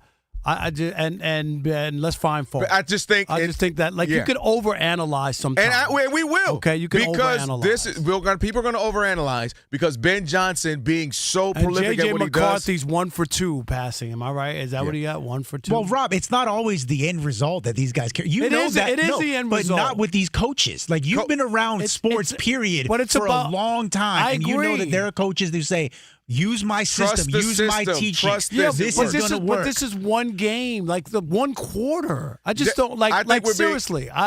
It's one quarter. If you told me that this was 4 games in and he hasn't adjusted yet or he's not doing that, maybe I would buy into it. I just can't look at like one quarter that he's supposed to be Jared Goff and the Lions offense in one quarter. This is what this is. Do you know what Jared Goff, I bet you could go back to his first few games and he wasn't there. You know what I mean? Like when he first started, and it takes a little time. That's all I'm saying. I think that what we're seeing is Caleb Williams showing too much time on this. This Caleb Williams is going to be showing how talented he is. Ben Johnson is going to say, I want you to work in this system, and there's going to be a weird where you should be happy. He scored. That wasn't how he should have scored. You're going to see a bunch of that with those. Well, let's go here because I got to give you the business because you spent from the Fox. You spent the whole offseason ripping to shreds Aaron Rodgers that he can't play and why in the world would the Steelers wait for him and they're dumb and they don't have they don't have a plan and Aaron Rodgers this and that, and you could not have been more wrong about whether or not the guy can still play. And yesterday, I mean, Bucky Brooks, to me, you did a Bucky Brooks, where Bucky Brooks came on this show, said Aaron Rodgers was washed up and he should go to Chicago and finish his career. That was before he won the back-to-back MVPs. That was Bucky Brooks, who said he was washed up back then. And you spent all offseason talking about what a mistake the Steelers made. And he's 41. Mm-hmm. Make sure you get a context of what I said. No, but he's 41. No, but you said they made a mistake and you wouldn't have waited and all that. No. Why, Rob? No, you said he couldn't play. You said he couldn't play. What'd you say? Not at all what I said. Yes, you did. Rob G sits here every day. Never said Aaron Rodgers couldn't play. He had 28 touchdowns, 11 interceptions. No, you said those numbers. You said those numbers were terrible. Build for the future. Nobody cares about the future. There's no such thing. That's what I said. There's no such thing. Now you can go. Just make sure you say what I said. The future is now. You're trying to win now. And yesterday was a perfect example of why the Steelers wanted Aaron Rodgers. They couldn't run the ball. They couldn't stop anybody on defense, and they still won the game because he played well. 73% completions, throw back shoulder throws. He was able to do a thing that a lot of guys can't do, which is quarterback at a high volume and high quality. He played extreme, and he doesn't turn the ball over. He'll give you a chance to win. And a lot of people took their time and spent all summer bashing him right? People forget that last year, go look at the numbers. He was coming off the Achilles, right? He was coming off of the injury. And he got better, Rob G. We've talked about these numbers in the second half of the season as he got more healthy. This past offseason, it just doesn't make any sense to me. He's not training camp. He's not taking any snaps. He got new receivers. He's got a new offense. Oh, my God, this is going to be a disaster. Where are all those people who hoped and prayed that this would be a disaster? You can't sit here now and say to yourself that the Steelers were crazy. They got dividends on game one, which is a great game one on the road where you can't run the damn ball. You're one-dimensional with a 41-year-old quarterback, and you get a W. All you're doing is furthering my point. The Steelers can't run the ball, which looks like they may not be able to run the ball at all. You think they're going to run the ball season. all season? Come on, man. No, I'm saying a prolific running team. They might run the ball better than that. Aaron Rodgers did this against a guy who was supposed to be nothing. All we heard offseason was Justin Fields ain't good. Justin Fields look horrible. Justin Fields ain't that. Justin Fields played dang just as good as Aaron Rodgers. Did he win the game? And Aaron Rodgers. Did he win the game? And Aaron Rodgers. Did he win the game? And Aaron Rodgers, you're acting like this is the Super Bowl. They ran for 300 yards on the ground. That's why Justin Fields. That's the concern. He can't throw the ball. He has to run the ball. What do you mean? He threw the ball to 200-plus yards and a touchdown. No, he has to run the ball. If they don't run for 200-plus yards, he's not viable. That's what the problem is. They had put 400 yards of total offense on the Steelers. You had the Jets. Did they win? A Justin Fields-led team by the Jets put 400 yards up on your head. Did they because win? Listening to you, did they win? Justin Fields can't play. Did they Justin win? Justin Fields ain't that. No, you're the one who said that Aaron Rodgers, it was a waste for them to. Yes. I don't understand. They should keep Justin Fields. They've watched Justin Fields. And all the it ain't about the future. It's about now. It's about the future. Winning now. It's not about the future. It absolutely is about the future. It's about winning now. Nobody cares about 5 years from now. Every team that you like now. Every team that you like, and I don't mean you, I mean anybody you, they have their quarterback. The Pittsburgh Steelers have Aaron Rodgers, who looked good. He looked good. But I don't expect him to look like that through the season because you know who else looked good? Russell Wilson looked good to the tune of 6 in a row, and then 6 losses in a row, including the postseason. So Aaron Rodgers had a good game. Aaron Rodgers is one of the greatest quarterbacks I've ever seen. Nobody's saying he sucked. I verbatim and used the word suck. I said he is not going to suck. He is not the guy I want to start building for the future. Because I'm in the same division. 9 years. And they're not going to this year. I'm in the same division. We got to bet on with that. Joe Burrow. You got 10 wins. I'm you told Joe me Burrow, no. They already Lamar got one. Jackson. And I'm in the same conference with Lamar, with Josh Allen and Patrick Mahomes and Justin Herbert. So my point always has been, if you're the Steelers, you start to plan for the future so that you can win playoff games regularly. Did they make the playoffs last year? Yes. And you told me that Russell Wilson was terrible, right? And they made the playoffs, did they? Yes. Okay. So now they got a quarterback who, as we saw yesterday, if they get any kind of running game, and you just heard TJ Houshmandzadeh, who said that defense is going to be better. That was you'll never be better. They should. It better be better. You will never. That's the best game you're going to see from Justin Fields all year. You will not see what we saw yesterday. And that could be the best game from Aaron Rodgers we see all year. 4 touchdowns, and people don't do that with no interceptions. It's only happened 28 times twice by Tom Brady and Aaron Rodgers. Aaron Rodgers could do that again. So, but the idea, if he would have had 4 interceptions and whatever, you would have been in here today trashing him that he can't play. Aaron Rodgers you did not expect that. Did you expect that? Did you expect that? Yes. No, you did not. 4 interceptions, no. No, I'm talking about 240 yards, Rob, yes. Yes, I'm talking about you did not expect him to play that well when nothing else was going for them. What I didn't expect was the Jets to put up a 32-piece, and if they don't kick it, if the Steelers don't kick a 60-yard field goal. That ain't 60-yard ain't no big deal. Stop it, man. Come on. 60 yards in the NFL? No. That's number one. 60-yard field goal. Stop it. What's the record? Isn't it 68? So now I got to have the record for it to be a big deal? He would have made it by 70 yards. Stop sitting here telling me about about did they win, because when the Chiefs or the Lions won to the tune of 15-2, you didn't want to hear it. No. So don't tell me it's win, because Aaron Rodgers didn't win at all last year, 5-12. Is it win, or is it I like that he won this one? No. Which one is it, Rob? It was that in the biggest game to start, because this is a new start, and everybody bashed him all year. Like, you could dislike Aaron Rodgers, and that's fine. Right. But if you don't think this guy can play, I think you got. Why what are you can't talking I about? move forward? There was a lot of because that's all I've ever Tom said. Tom Brady played till he was 45. So what? And What do Tom you Brady care? has something he doesn't have. It doesn't matter. A gang of rings. That's all right. Yeah, he didn't have a top 5 defense his whole career. A gang of rings. I got it. Aaron Tom Brady won a championship without throwing a touchdown. How about that? Aaron Rodgers He won is two. too talented to, at the end of this thing, have one ring. Yeah, because he has a Doesn't bad make coach, sense. just like Lamar has, and John Harbaugh. He has the same exact situation. Aaron My Rodgers point is to too you good. He's is about to retire with one ring. That don't make sense. Because he is that good. He's my that point great. to you is that you couldn't have been more wrong about Aaron Rodgers and why the Steelers waited I'm still for him. laughing that Okay? I'm wrong off of You were one wrong. game against the It Jets. ain't. Against his former team, the Jets. Mind you, the best part about it is, too, Justin Fields looked better than Aaron Rodgers did with the whole Jets. And mind you, the Jets did everything they could for Aaron Rodgers. You want to coach? That don't cool. even make any We'll sense. get you That Hackett. don't You want to even be make any part? sense. We'll fire him I to don't get even you know this. this. I don't We'll even- bring in receivers. The Jets I don't gave get- Aaron Rodgers every single thing he could ever ask for to achieve with the Jets, and he didn't look that good. And then Justin Fields, who is not even, he looks horrible, we heard, comes right in That's why and looks better than Aaron Rodgers did. That's why he's on his third team in 3 years. I'm Okay. saying Justin Okay. Fields We'll see looked at the better end than of the Aaron year. Rodgers, who had everything catered to him. No, he did what not. You want? You want quarterback? No, you want he Hackett? What you want your No, old he did receiver? not. Hello? Y'all want to come play No, with Aaron? he also was coming off an injury, and you know Everything this. he Here's the wanted. thing. Here's the thing, and you 5-12. You saw it yesterday.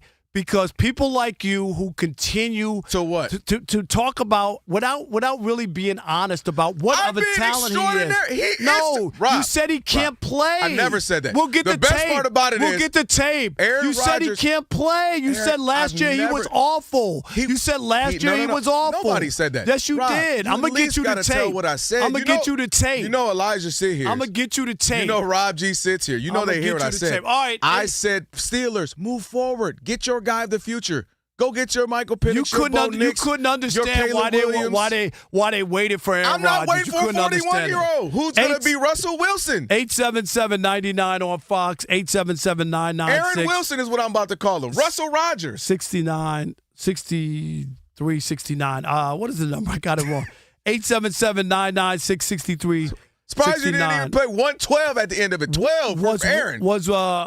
Was yesterday's performance a sign of things to come for Aaron Rodgers and the Steelers offense? We'll continue that conversation next with you. It is The Odd Couple, Fox Sports Radio. You know what you need to do. Stick and stay. For an important read in the U.S. of A. America. Thank you. I appreciate that, Alex. If you're looking for a new way to hire and manage your workforce, Express Employment Professionals makes it easy. That's right. Forget about posting jobs, sifting through resumes, being ghosted in interviews with unqualified applicants. That's right. Move up to the pros with expresspros.com. Express is your full-service workforce solution connecting you with top talent fast. Every day, Express recruits and screens a variety of workers in your area. So when it's time to hire, they have the talent you need ready to go to work. The contract workforce through Express can help you manage contingent labor costs and provide the people you need to meet current demands. And if you need full-time employees, Express can recruit for you as well. Express Employment Professionals helps tens of thousands of companies find workers, saving business time and increasing flexibility. Find your nearest location at expresspros.com. Each of the 870 Express locations are locally owned and operated, backed by the support of international headquarters. Listen, if you know hiring is stressful, stop the hassle and partner with Express. expresspros.com. So you need to go there, expresspros.com, to find a location nearest you.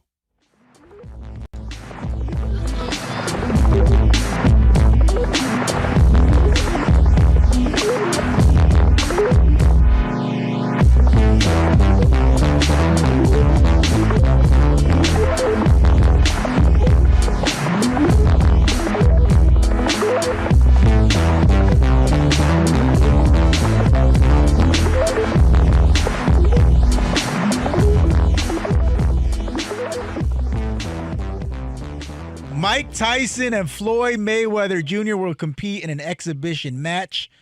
Floyd actually released a statement to TMZ. I'm going to read it to you in part. Quote, I've been doing this for 30 years. There hasn't been a single fighter that can tarnish my legacy. You already know that if I'm going to do something, it's going to be big, it's going to be legendary. I'm the best in the business of boxing.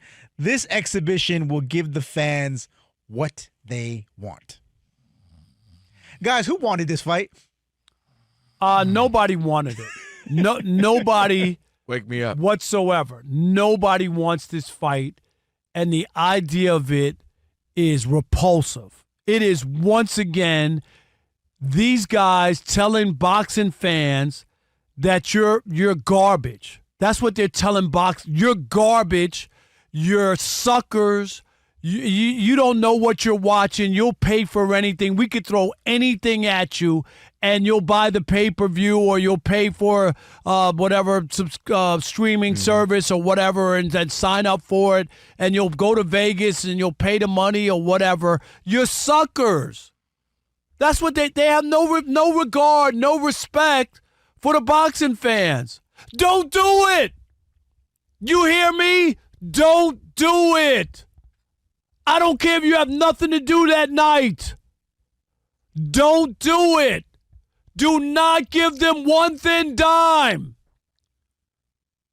Nothing. I don't care what it is. Stop the madness. We can't allow this to continue. At some point, you got to say, hell no. Mike Tyson, did we watch the last time you fought? It was god-awful. We're not interested.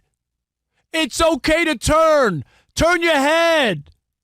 You don't have to cough, but just turn your head and say, I'm not interested. I don't care who they were. They might have been great in their day, but no longer. And if they make any big money off of this, shame on you. You're the sucker. You're the chump. You're the guys who have decided that you're going to pad their pockets for a BS boxing exhibition. They know they can't even call it a real fight because it ain't real. And you know what an exhibition is? Don't hurt me, bro. Yep. We're going to dance around here for a few rounds. You'll land a few punches. I'll land a few punches. If I have to go there and lay in front of the arena and you have to step over me to get in, I'll do it if that stops you from going in. Do not do this, boxing fans. Please. I implore you. Listen, Representative Parker, Congressman Parker, presidential candidate Parker, I don't have to add too much more. These are two old boxers. One's 49, one's 59. Tyson will be about 60 when this fight happens. Or did I say fight? This pity pat happens. Let me say this. We didn't want to watch the end of Floyd's real boxing season because he wasn't boxing. Right. We didn't even want to watch the last handful of years of Floyd supposed to be throwing hands. We didn't want to see that. So now you think we want to watch Mike Tyson bite his gloves again for 8-10 rounds? Because that's all he did against one of the Jake Paul was bite his gloves and show us his butt. Don't nobody want to see that, and Please, I'm upset. No more pictures of Tyson's big booty. Nobody wants to see that. And he's talking about with the fans. Not a single person asked me this. Not a single human being on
Fox Sports Radio. We are the Odd Couple, Rob and Kelvin, on a Magic City Monday. Hopefully your Monday has been going great. Appreciate you guys checking out the show. As always, been a good one thus far. Shout out to TJ Houshmandzadeh, who joined us last hour. Go check that out if you get a chance. Shawne Merriman on the way. In about 5 minutes or so, we'll talk to him, former All-Pro linebacker, founder of Lights Out Extreme Fighting. Looking forward to seeing what he's got going on. Achy knees, stiff back, joints not cooperating. Some days your body is just like, no. On those days, luckily, there's a lead. With just one pill, the lead provides up to 12 hours of pain relief, so you can keep moving. Use as directed as well. We going to get this call? Or no, Andre? Or no? Yeah, we're talking about Aaron Rodgers' performance against the Jets. 4 touchdowns, no picks. 73% completion. To me, incredible when there was just a one-dimensional offense. They couldn't run the ball. Incredible. Yeah, incredible to me. It is. When we got a 41-year-old quarterback and they can't run the ball, I mean, they could have just teed off on him and they still couldn't do it. You play well. Andre, in Massachusetts, you're on the Odd Couple Fox Sports Radio. What's up, Dre? How you doing? Doing great. How are you? I'm doing well. Let me get the dog. He's fired up about the Steelers. I'm fired up about the Steelers because they are for real. And what you're seeing is now Mike Tomlin has a quarterback. We don't need Aaron Rodgers to do everything. We just need him to execute the offense to my liking so that the defense can do what they need to be. They are, to me, the Ravens are the best team, but I think the Steelers can play for them because they're a complete team this year. So I do think we saw a sign of what's going to come this season. The Ravens, who knows if they can get out of their own way. Always a bridesmaid, never a bride. That's what we saw. That's their reputation. That's why they're the modern-day 1990s Buffalo Bills. But let me ask you this. They're not the Bills because they didn't get to the championship to lose. Dre, what I do want to ask you, though, is if you're the Steelers, this is what they've been doing for years. If you have defense and you have a kicker, they have one of the best kickers. You know what I mean? They can win games. A lot of times the Steelers have won these games because they have a kicker, a defense, and they didn't play well, but a kicker, defense, and then as Dre talked about, you just need somebody to make the throws and make the plays that you need. You know, he doesn't have to lead the team. He doesn't have to be that. The collective. Aaron Rodgers was fine. He's not going to throw 20 interceptions. That's literally not his game. I just don't know if it's enough. It's been my issue. And then again, my issue has been moving forward. Like you don't have your guy. Nobody cares about next year. You're the only one who's talking about next year. Nobody cares about the Vikings. Nobody's got rid of Sam Darnold. No, they don't believe in him. No, that's not J.J. why. McCarthy. That's not why. It has nothing to do with that. We'll find out if he's good or not. It has nothing to do with that. Stop it. So you want the 41-year-old, you win 9 games, then you're right back here trying to find a quarterback next year. The J.J. McCarthy and Sam Darnold, he wet the bed in the 2 biggest games. Because they have their guy. No, that's not the why. Point. They believe why. They went up and got J.J. McCarthy. Why. What are you talking about? They went and got him at 10. That's not why. They believe they have their guy. If they thought Sam Darnold could win them a Super Bowl, they would have got rid of J.J. McCarthy. Come on, stop it. It's not their guy. Stop it. They literally went to go get him, Rob. They got rid of Sam Darnold. They got rid of. Wasn't even supposed to start. Because they don't believe in him. Shawne Merriman coming up, former All-Pro linebacker, founder of Lights Out Extreme Fighting. He didn't even play a game. They don't even know what he could do. Come on, man. Stop it. And you know who else is going to be looking for their guy? The Steelers.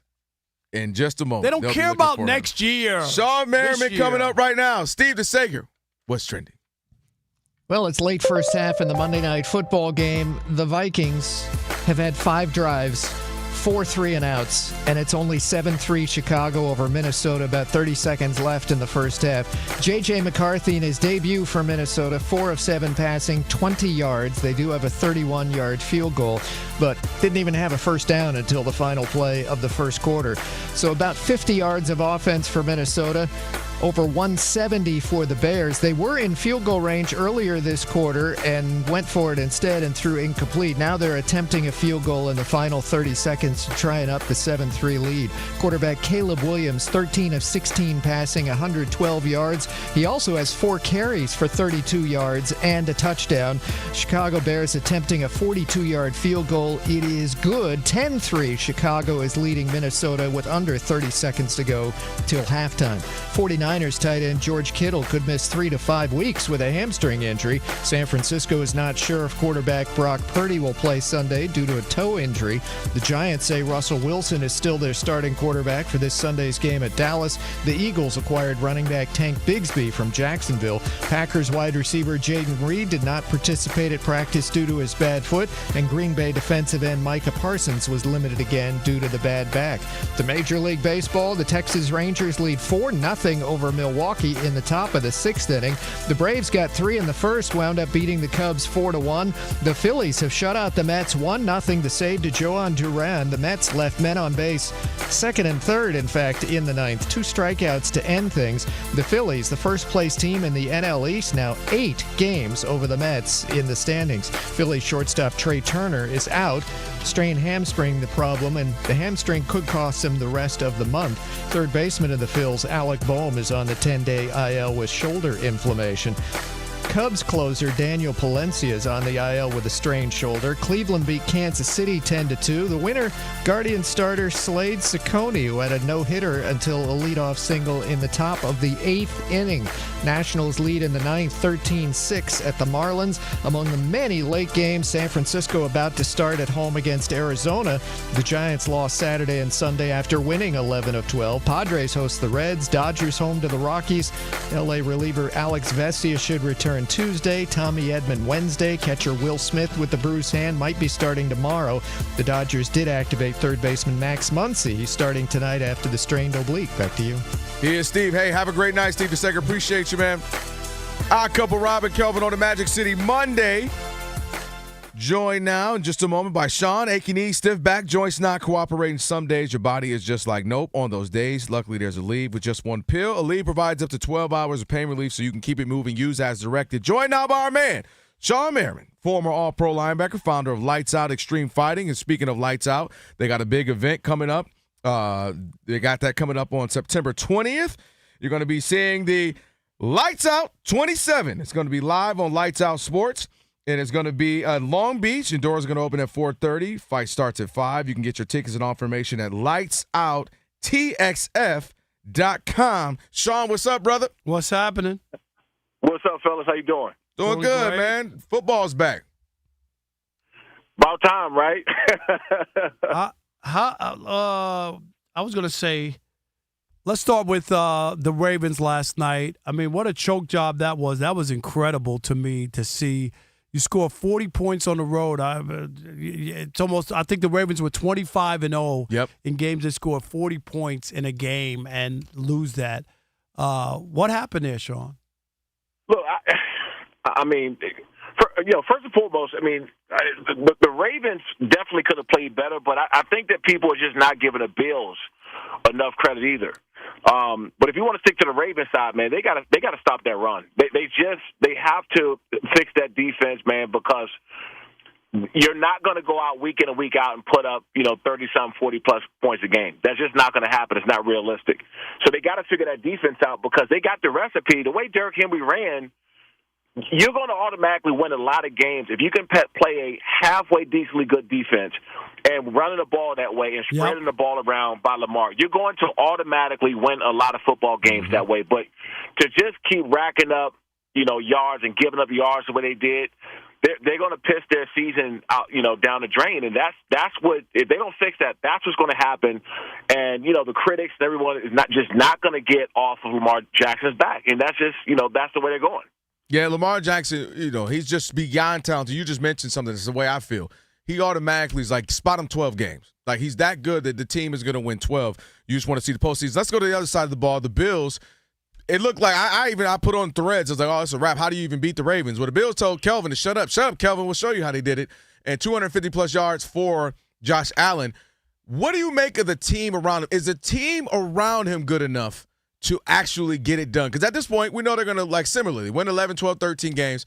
Can they win when it matters most? Do you think they've built enough around them? That's the question. And truthfully, this is a time, it's a do or die for them because after this season, that team is not going to look alike. It's not going to look what they look like right now. You typically got about a 4-year window. with the same group of guys. And I mean 4-year window max. You got the same group of guys before the GM goes, the assistant GM goes, the D coordinator, O coordinator. They're gone. They're going to get hired by the people. Look what's happening with the Lions. Right? I mean, there was my next question. I'm glad you brought that up. Go ahead. You get what I'm saying? But that's what the trajectory that the Bills could be on if they don't figure it out now. They don't get over that hump right now. The problem is the AFC has gotten so much better. I mean, the Chargers and we can jump the other teams and stuff, but the Bills have a do-or-die situation where if they don't take care of business this year, they're going to be done for a long time because they're going to be a lot of coordinators, a lot of coaches, a lot of people, GMs, assistant GMs that's going to be gone, and they have to get it done this year. Let's talk about the Detroit Lions. I don't have them making the playoffs this year. I said it before the season started. Coordinators, way tougher schedule. Dan Gamble, I'm not a big fan of, and I just think the division's gotten better. And I'm not saying they're going to win 4 games, Shawne, but you can win 10 games and not make the playoffs in the NFL, right, with 17 games. I think they take a step back. Where are you on the Lions? I'm the same. And that's why I said, and I was saying that last year before Ben Johnson, before he left, left the organization. You have this window where you're really good, where you got all the pieces to the puzzle on the offense side of the ball, defense side of the ball. They had great coordinators last year, and this is not. By the way, this is not a shot at Dan Campbell. I think he's a great leader of men. He can get everyone going, but everyone else, the offensive coordinator and defensive coordinator, they're X's and O's guys. Dan Campbell is not. Dan Campbell is a great leader of men, but when you put pen to paper, he's not that. That's not who he is. Now, you give him somebody who can draw up some plays and get an offense or defense going because they got a good scheme, then he's going to look like a genius. But now he's having to get out of his comfort zone and become an X's and O's guy. That's just not who he is. Shawne Merriman, our guest, former All-Pro linebacker, founder of Lights Out Extreme Fighting. Let me go to your former team, Chargers. Go Chargers! They were 2-7 against the Chiefs. That's Justin Herbert. And now he has Jim Harbaugh, year 2 of this experiment, seeing how this goes. What do you make of that big win for them down in Brazil? And they were able to get their win. And not only get the win, Justin Herbert was the one who iced it out and looked good. Just give me your thoughts on where they are right now and what this season means to them. Sometimes when I say stuff, I can come across as biased because I played for the team. But you got to remember, Jim Harbaugh took that same team that Brandon Staley had and took them to the playoffs, minus a Keenan Allen, right? Mm-hmm. And so, minus some of their weapons. So if you look at how this team is built and look at Jim Harbaugh's his history, any program, any organization he went, he has a 2 to 4 year window where that team is really good. And this is when they started slamming on the gas. Justin Herbert has not had a stable situation his entire career while he played for the team, from the head coach all the way down to the offensive coordinator. He hasn't had a quarterback coach. He hasn't had a stable situation. This is the first time that he's actually having the same system with a stable coaching group by his side with an awesome GM that came over, man. I love that dude. And so I said it before the season that I believe the Chargers are going to win the division. And this is not a knock at the Chiefs. It's just that knock the Chiefs. Go ahead, knock them, Shawne, because I'm with you. No, because I think that everybody's hopping on them saying they're not good. They are. They just got beat by a team that's better.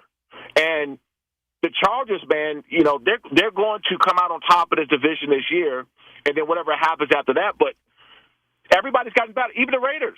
I mean, the Raiders has gotten. Now, I'm not saying that they're. That was one game against the Patriots, really. But I didn't say they made a big leap, but they gotten better from what they were last year. Gentry's going to be good. Geno Smith was an upgrade for what they had last year. They got a better coach in Pete Carroll. So they gotten better. And so what happens in a division when you dominate for so long, other teams just get better. And that's what's happened with the AFC West. Yeah, I think T.J. Houshmandzadeh has the Chargers going to the Super Bowl. Yeah. He's that high on them. And the Chiefs, I'm not that high on them. Last year they played a really good team in the Super Bowl. They got beat up, and then they played a good team in the Chargers. Like that lucky rabbit's foot might have fallen out of their pocket because last year they won a lot of games, Shawne, but they were very lucky. Real quick, Aaron Rodgers, his debut with the Steelers. What'd you make of the 41-year-old? Man, the Steelers are always gone 500 or so with average guys, and they just needed somebody to come in to be better than what they had over the last few years with Pickett and just Aaron Rodgers, even at 41 years old, is a major upgrade anything they've had over the last several years, period. And that's all they needed. You know, and Mike Tomlin, you know, poor Mike Tomlin, dude, because he so many people jumping his back, and before the season, we should get rid of him. He hasn't gone to a Super Bowl since how long? He hasn't won been more than 500. So, and this is the first time he's also had an upgrade at that position that now go out and be real contenders. And I'm not calling for the Steelers to go to a Super Bowl or anything like that. But what I am saying is, Aaron Rodgers, even at 41 years old, is the best quarterback they've had in the last several years, even at 41. No doubt. I don't disagree with that. Hey, Shawne, we appreciate it again, man. And as always, make sure you guys go check out Lights Out. You got an event coming up. Yeah, got a big event going on September 20th. Tell us about it, man. It's going to be, again, at the in Long Beach here in Southern California. Tell us about it. Yeah, make sure you guys get your tickets at lightsoutxf.com. We got a massive show. Tyrell Fortune, actually, that's on this card. He's the number one ranked heavyweight right now, out. And so we got him in this card. I don't know how long I'm going to keep before the UFC come and snatch him up, man. But we got a massive card. So make sure you guys come out Long Beach. Saturday, September 20th, got a massive show. Get your tickets at lightsoutxf.com. All right, go do that again. Lights Out XF.com. Go check that out. It's going to be Lights Out 27. We appreciate you, Shawne, as always. Thanks, Shawne. Thanks, buddy. Thanks, I appreciate it. No doubt. Last call, 877-99 on Fox, 877-99 on Fox. Last call if you want to get in on the show. This is your chance to do so. It's the Odd Couple, Fox Sports Radio.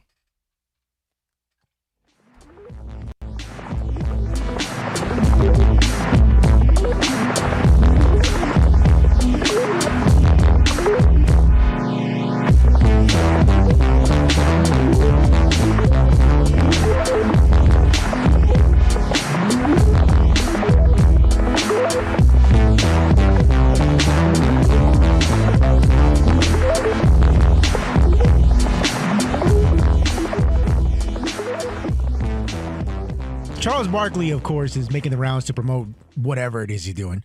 And he was talking about something with the NBA that I think you could apply to this game as well, because it's on YouTube tonight here in the NFL. Take a listen about what Charles Barkley thinks of how the NBA has really derailed their fan experience.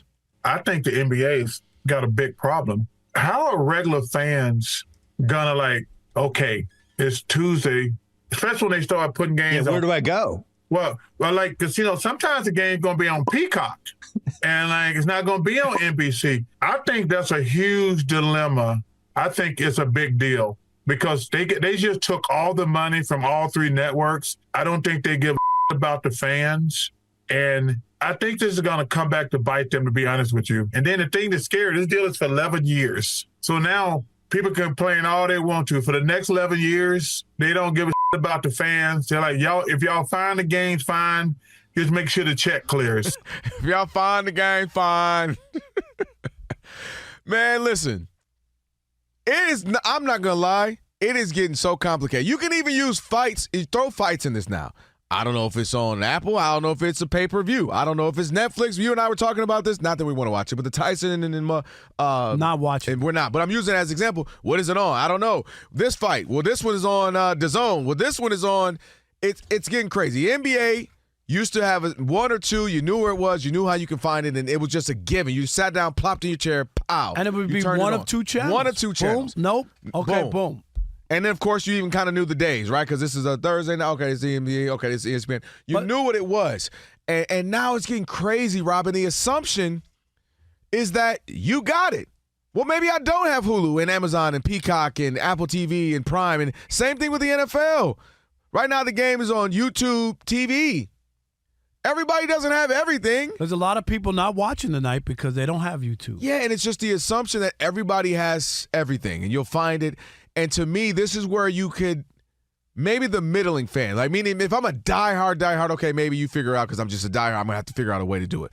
But that middling fan who I enjoy the sport, I really like it a lot, but, dude, I got kids, I got a wife, I got a job, I can't go through all this. And you start to lose a little bit of that interest, right? Where it's like I'm keeping up, but I'm not all in because I can't find the game. No, there's no doubt. And a lot of people I've talked to said basically they feel like they've capped out in the United States, and that's not where their market is. That's what they're doing, and right? The streaming is all over the world, and people over there, all right, you can't get it, you can't find it, that's okay. They'll be watching the game in Paris. They'll be watching this to see Wemby. You know what I mean? Yeah. Or like they just, the money was too big, and they don't care about it. But I'll tell you, there is something about it, because we've talked about it with boxing. Boxing lost something. And it used to be a special thing in this country, a big fight, and the pay-per-view and the 12 midnight Eastern time starts, and kids grow up without it. That's the part you have to be careful of. I talked to you before about the Yankees having games on Friday nights on local free TV.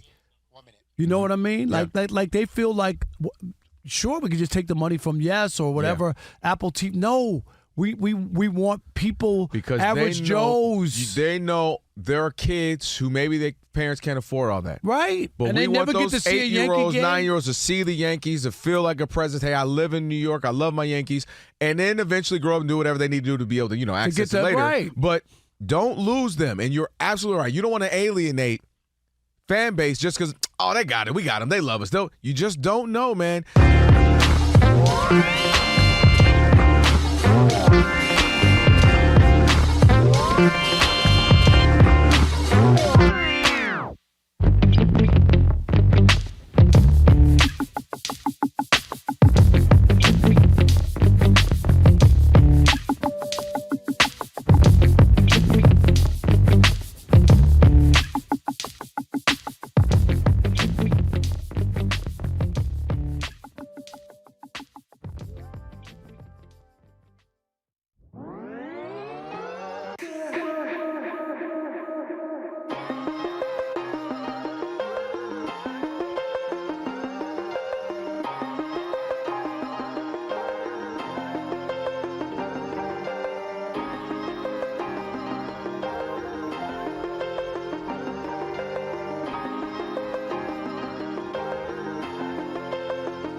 Fox Sports Radio. It is the odd couple, Rob Parker Kelvin Washington, on this Magic City Monday. Been a good show. Shout out to Shawne Merriman, just joined us. TJ Houshmandzadeh joined us as well. Appreciate you all for rocking with us on YouTube too, man. We appreciate that. It's been a good one as well far. And for over 40 years, Tire Rack has been helping customers find the right tires for how, what, and where they drive. Ship fast and free. Backed by free road hazard protection with convenient installation options like mobile tire installation. TireRack.com, the way tire buying should be. And I promise to wear a different jacket. I love it. I've told you. I know, but I wear the same one all the time. Yeah. Even Elijah, when he's doing stuff, he goes, Now, Elijah, can you take that off? Can you be my witness to this? Take that off. It ain't been that cold. I'll give you. You know, and I'll tell you it's cold. Do you need some iron or something? No, I've always been cold. I'm like, some people just run. Yeah. I've always been cold. Like growing up, my iron is fine. That's not that cold. I mean, I'll tell you, like, all right, man, it's cold. Sometimes it's a meat locker in here. You got to admit. I'm just like, I like to be comfortable, not cold. But you put that on and we're still cold. That's when I got mad at you. Oh, that was the other day. It was. Today is the day. What you got, Elijah? We don't hear you. Alex, Elijah is trying to talk. Hold on, wait. Do I need Steve for breaking news? Elijah's about to talk? Go ahead, Elijah. We still don't hear you. We don't hear him. Alex, I think he's doing it on purpose before. because he doesn't know who you are. Is this part of the bit? Is it still out? Check. He's Yeah, it ain't out. Alex, you think you slick. What do you mean? I've never heard of him. Yeah, you think you Who see are how you he's trying to do talking it? about? I got your back, Elijah. Elijah, text me what you were about to say so I could say it to you. It looked like it was about to be Just say something it. great. I want to hear that. I did want to hear it. Yeah. You don't have to text it. Just get. Because he never says anything. So for him to want to say it, just come over here, get in here and say it. Say it. Rob G, Alex, can you turn that one on? There Yeah, you go ahead. No, it's nothing special. Can you hear me now? No. Go ahead. All right. Check. There we go. Okay. All right. There we Y'all, go. this is Elijah. They can't. No, they see you, don't even but- see me. They can't see me. Go They ahead. didn't see me. Allegedly. No, Never heard of Rob them. used to bring a heater in here all the time. I had a everywhere. heater. It drove me yes. nuts. Yes. I did. You remember that? I think somebody stole it. I think Jason Smith stole my heater and took it home. Now I know why you said, I'm a woman. Because you act like a cold. I'm like a woman. That has nothing to do with cold. what Can we turn the heat up? You think only You're not women get cold? Yes. What are You're you trying to cold. say? Wowsy, whoa. Alex comes in here with nothing but thigh-high shorts on and Yep. tank tops, and he ain't cold. No, Rob. Steve always has on a nice polo, and he's not cold. Alex is hot-blooded, and he has a very young girlfriend. Rob He's G always is known to hot. come in here with some shorts and a tee on and not be cold. I hit it so good today. You will come in here, put on your I need a pullover. sweater and Wait some a minute. hot chocolate. Hold on, wait. Rob. Turn around and look at me. That better not be a full-length shirt up under there. Or that better be a T-shirt or something. No. It's a golf shirt. I was about to lose it. If you came in here with a full-length shirt, a pullover, a zip-up, and you were cold. K-Dot, he also has a shirt under the golf shirt. Right. He does. I do a T-shirt. Right. I'm cold. How many shirts do you need? K-Dot, just to back your point, though, I've never seen a lady give a man a jacket because he's cold. Just saying. We got to get one of his exes on right now. Just saying. When y'all were out in them chilly He streets took of her Detroit, jacket. them chilly streets of Detroit or New York. Why can't I be chilly if the AC's blown? Jason Smith is in the bullpen getting ready to come in here. He's got on a tank top. Yes, but Jason Smith is 400 pounds. There's a big difference. Allegedly. Listen, I got to get on with everybody. I'm the heaviest person up in here now. Jason's what like, the heck? what are you talking about? Alex? Jason looks great. He lost a ton of weight. He looks great. K-Dot, what happened to you? I don't know. Jason, you look great. Seriously. I'm fighting a good fight, Alex. I'm trying to and Jason doesn't have the I don't know if you're Ozempic fighting. or whatever that Rob G has. And Rob G, how much have you lost now? You better not be at 15. The same. Wait till next Okay, week. let me ask you when, this. When the little one's in daycare full time, I'm about to be looking like Steve. Let me ask you this. If it stays at 15, are you happy? No, it's got to be. He needs. No? I need to be in like the 35, 40s. He need 40 off, right? Wifey's going to be all right with you No, being that she's not light. happy about I was it at about all. to say, women don't typically like Especially men we to got be a big light. family wedding coming up next year, and I'll be looking real sharp. I'll be looking sharp like a bowl of marbles, let me tell you. There's nothing wrong with that. That should be good. She should be happy for you. No. She don't want him to be looking that cute. No, she don't want that. And not that she's worried that Rob G going to be in these streets. She won't let me dye my beard. She Rob won't let me G do ain't anything going fun. nowhere. Where's he going? That's what I'm He's saying. got But two kids. it's more so it's settled down. You don't need to be that cute. Rob, that's what she's feeling. That's actually a true statement because my lady literally asked me the other day. I was like, because she changed her hair, did like some color for the first time. Everything. I thought she looks great. I was like, do you want me to do anything? And I was like, you want me to grow the mustache back? And she's like, did women talk to you more with it or without it? And I was like, so you don't want me to look better? That's kind of messed up. She don't. That is messed up. That's messed up. Shout out to my wife. She don't overly mind. I can't be too cute.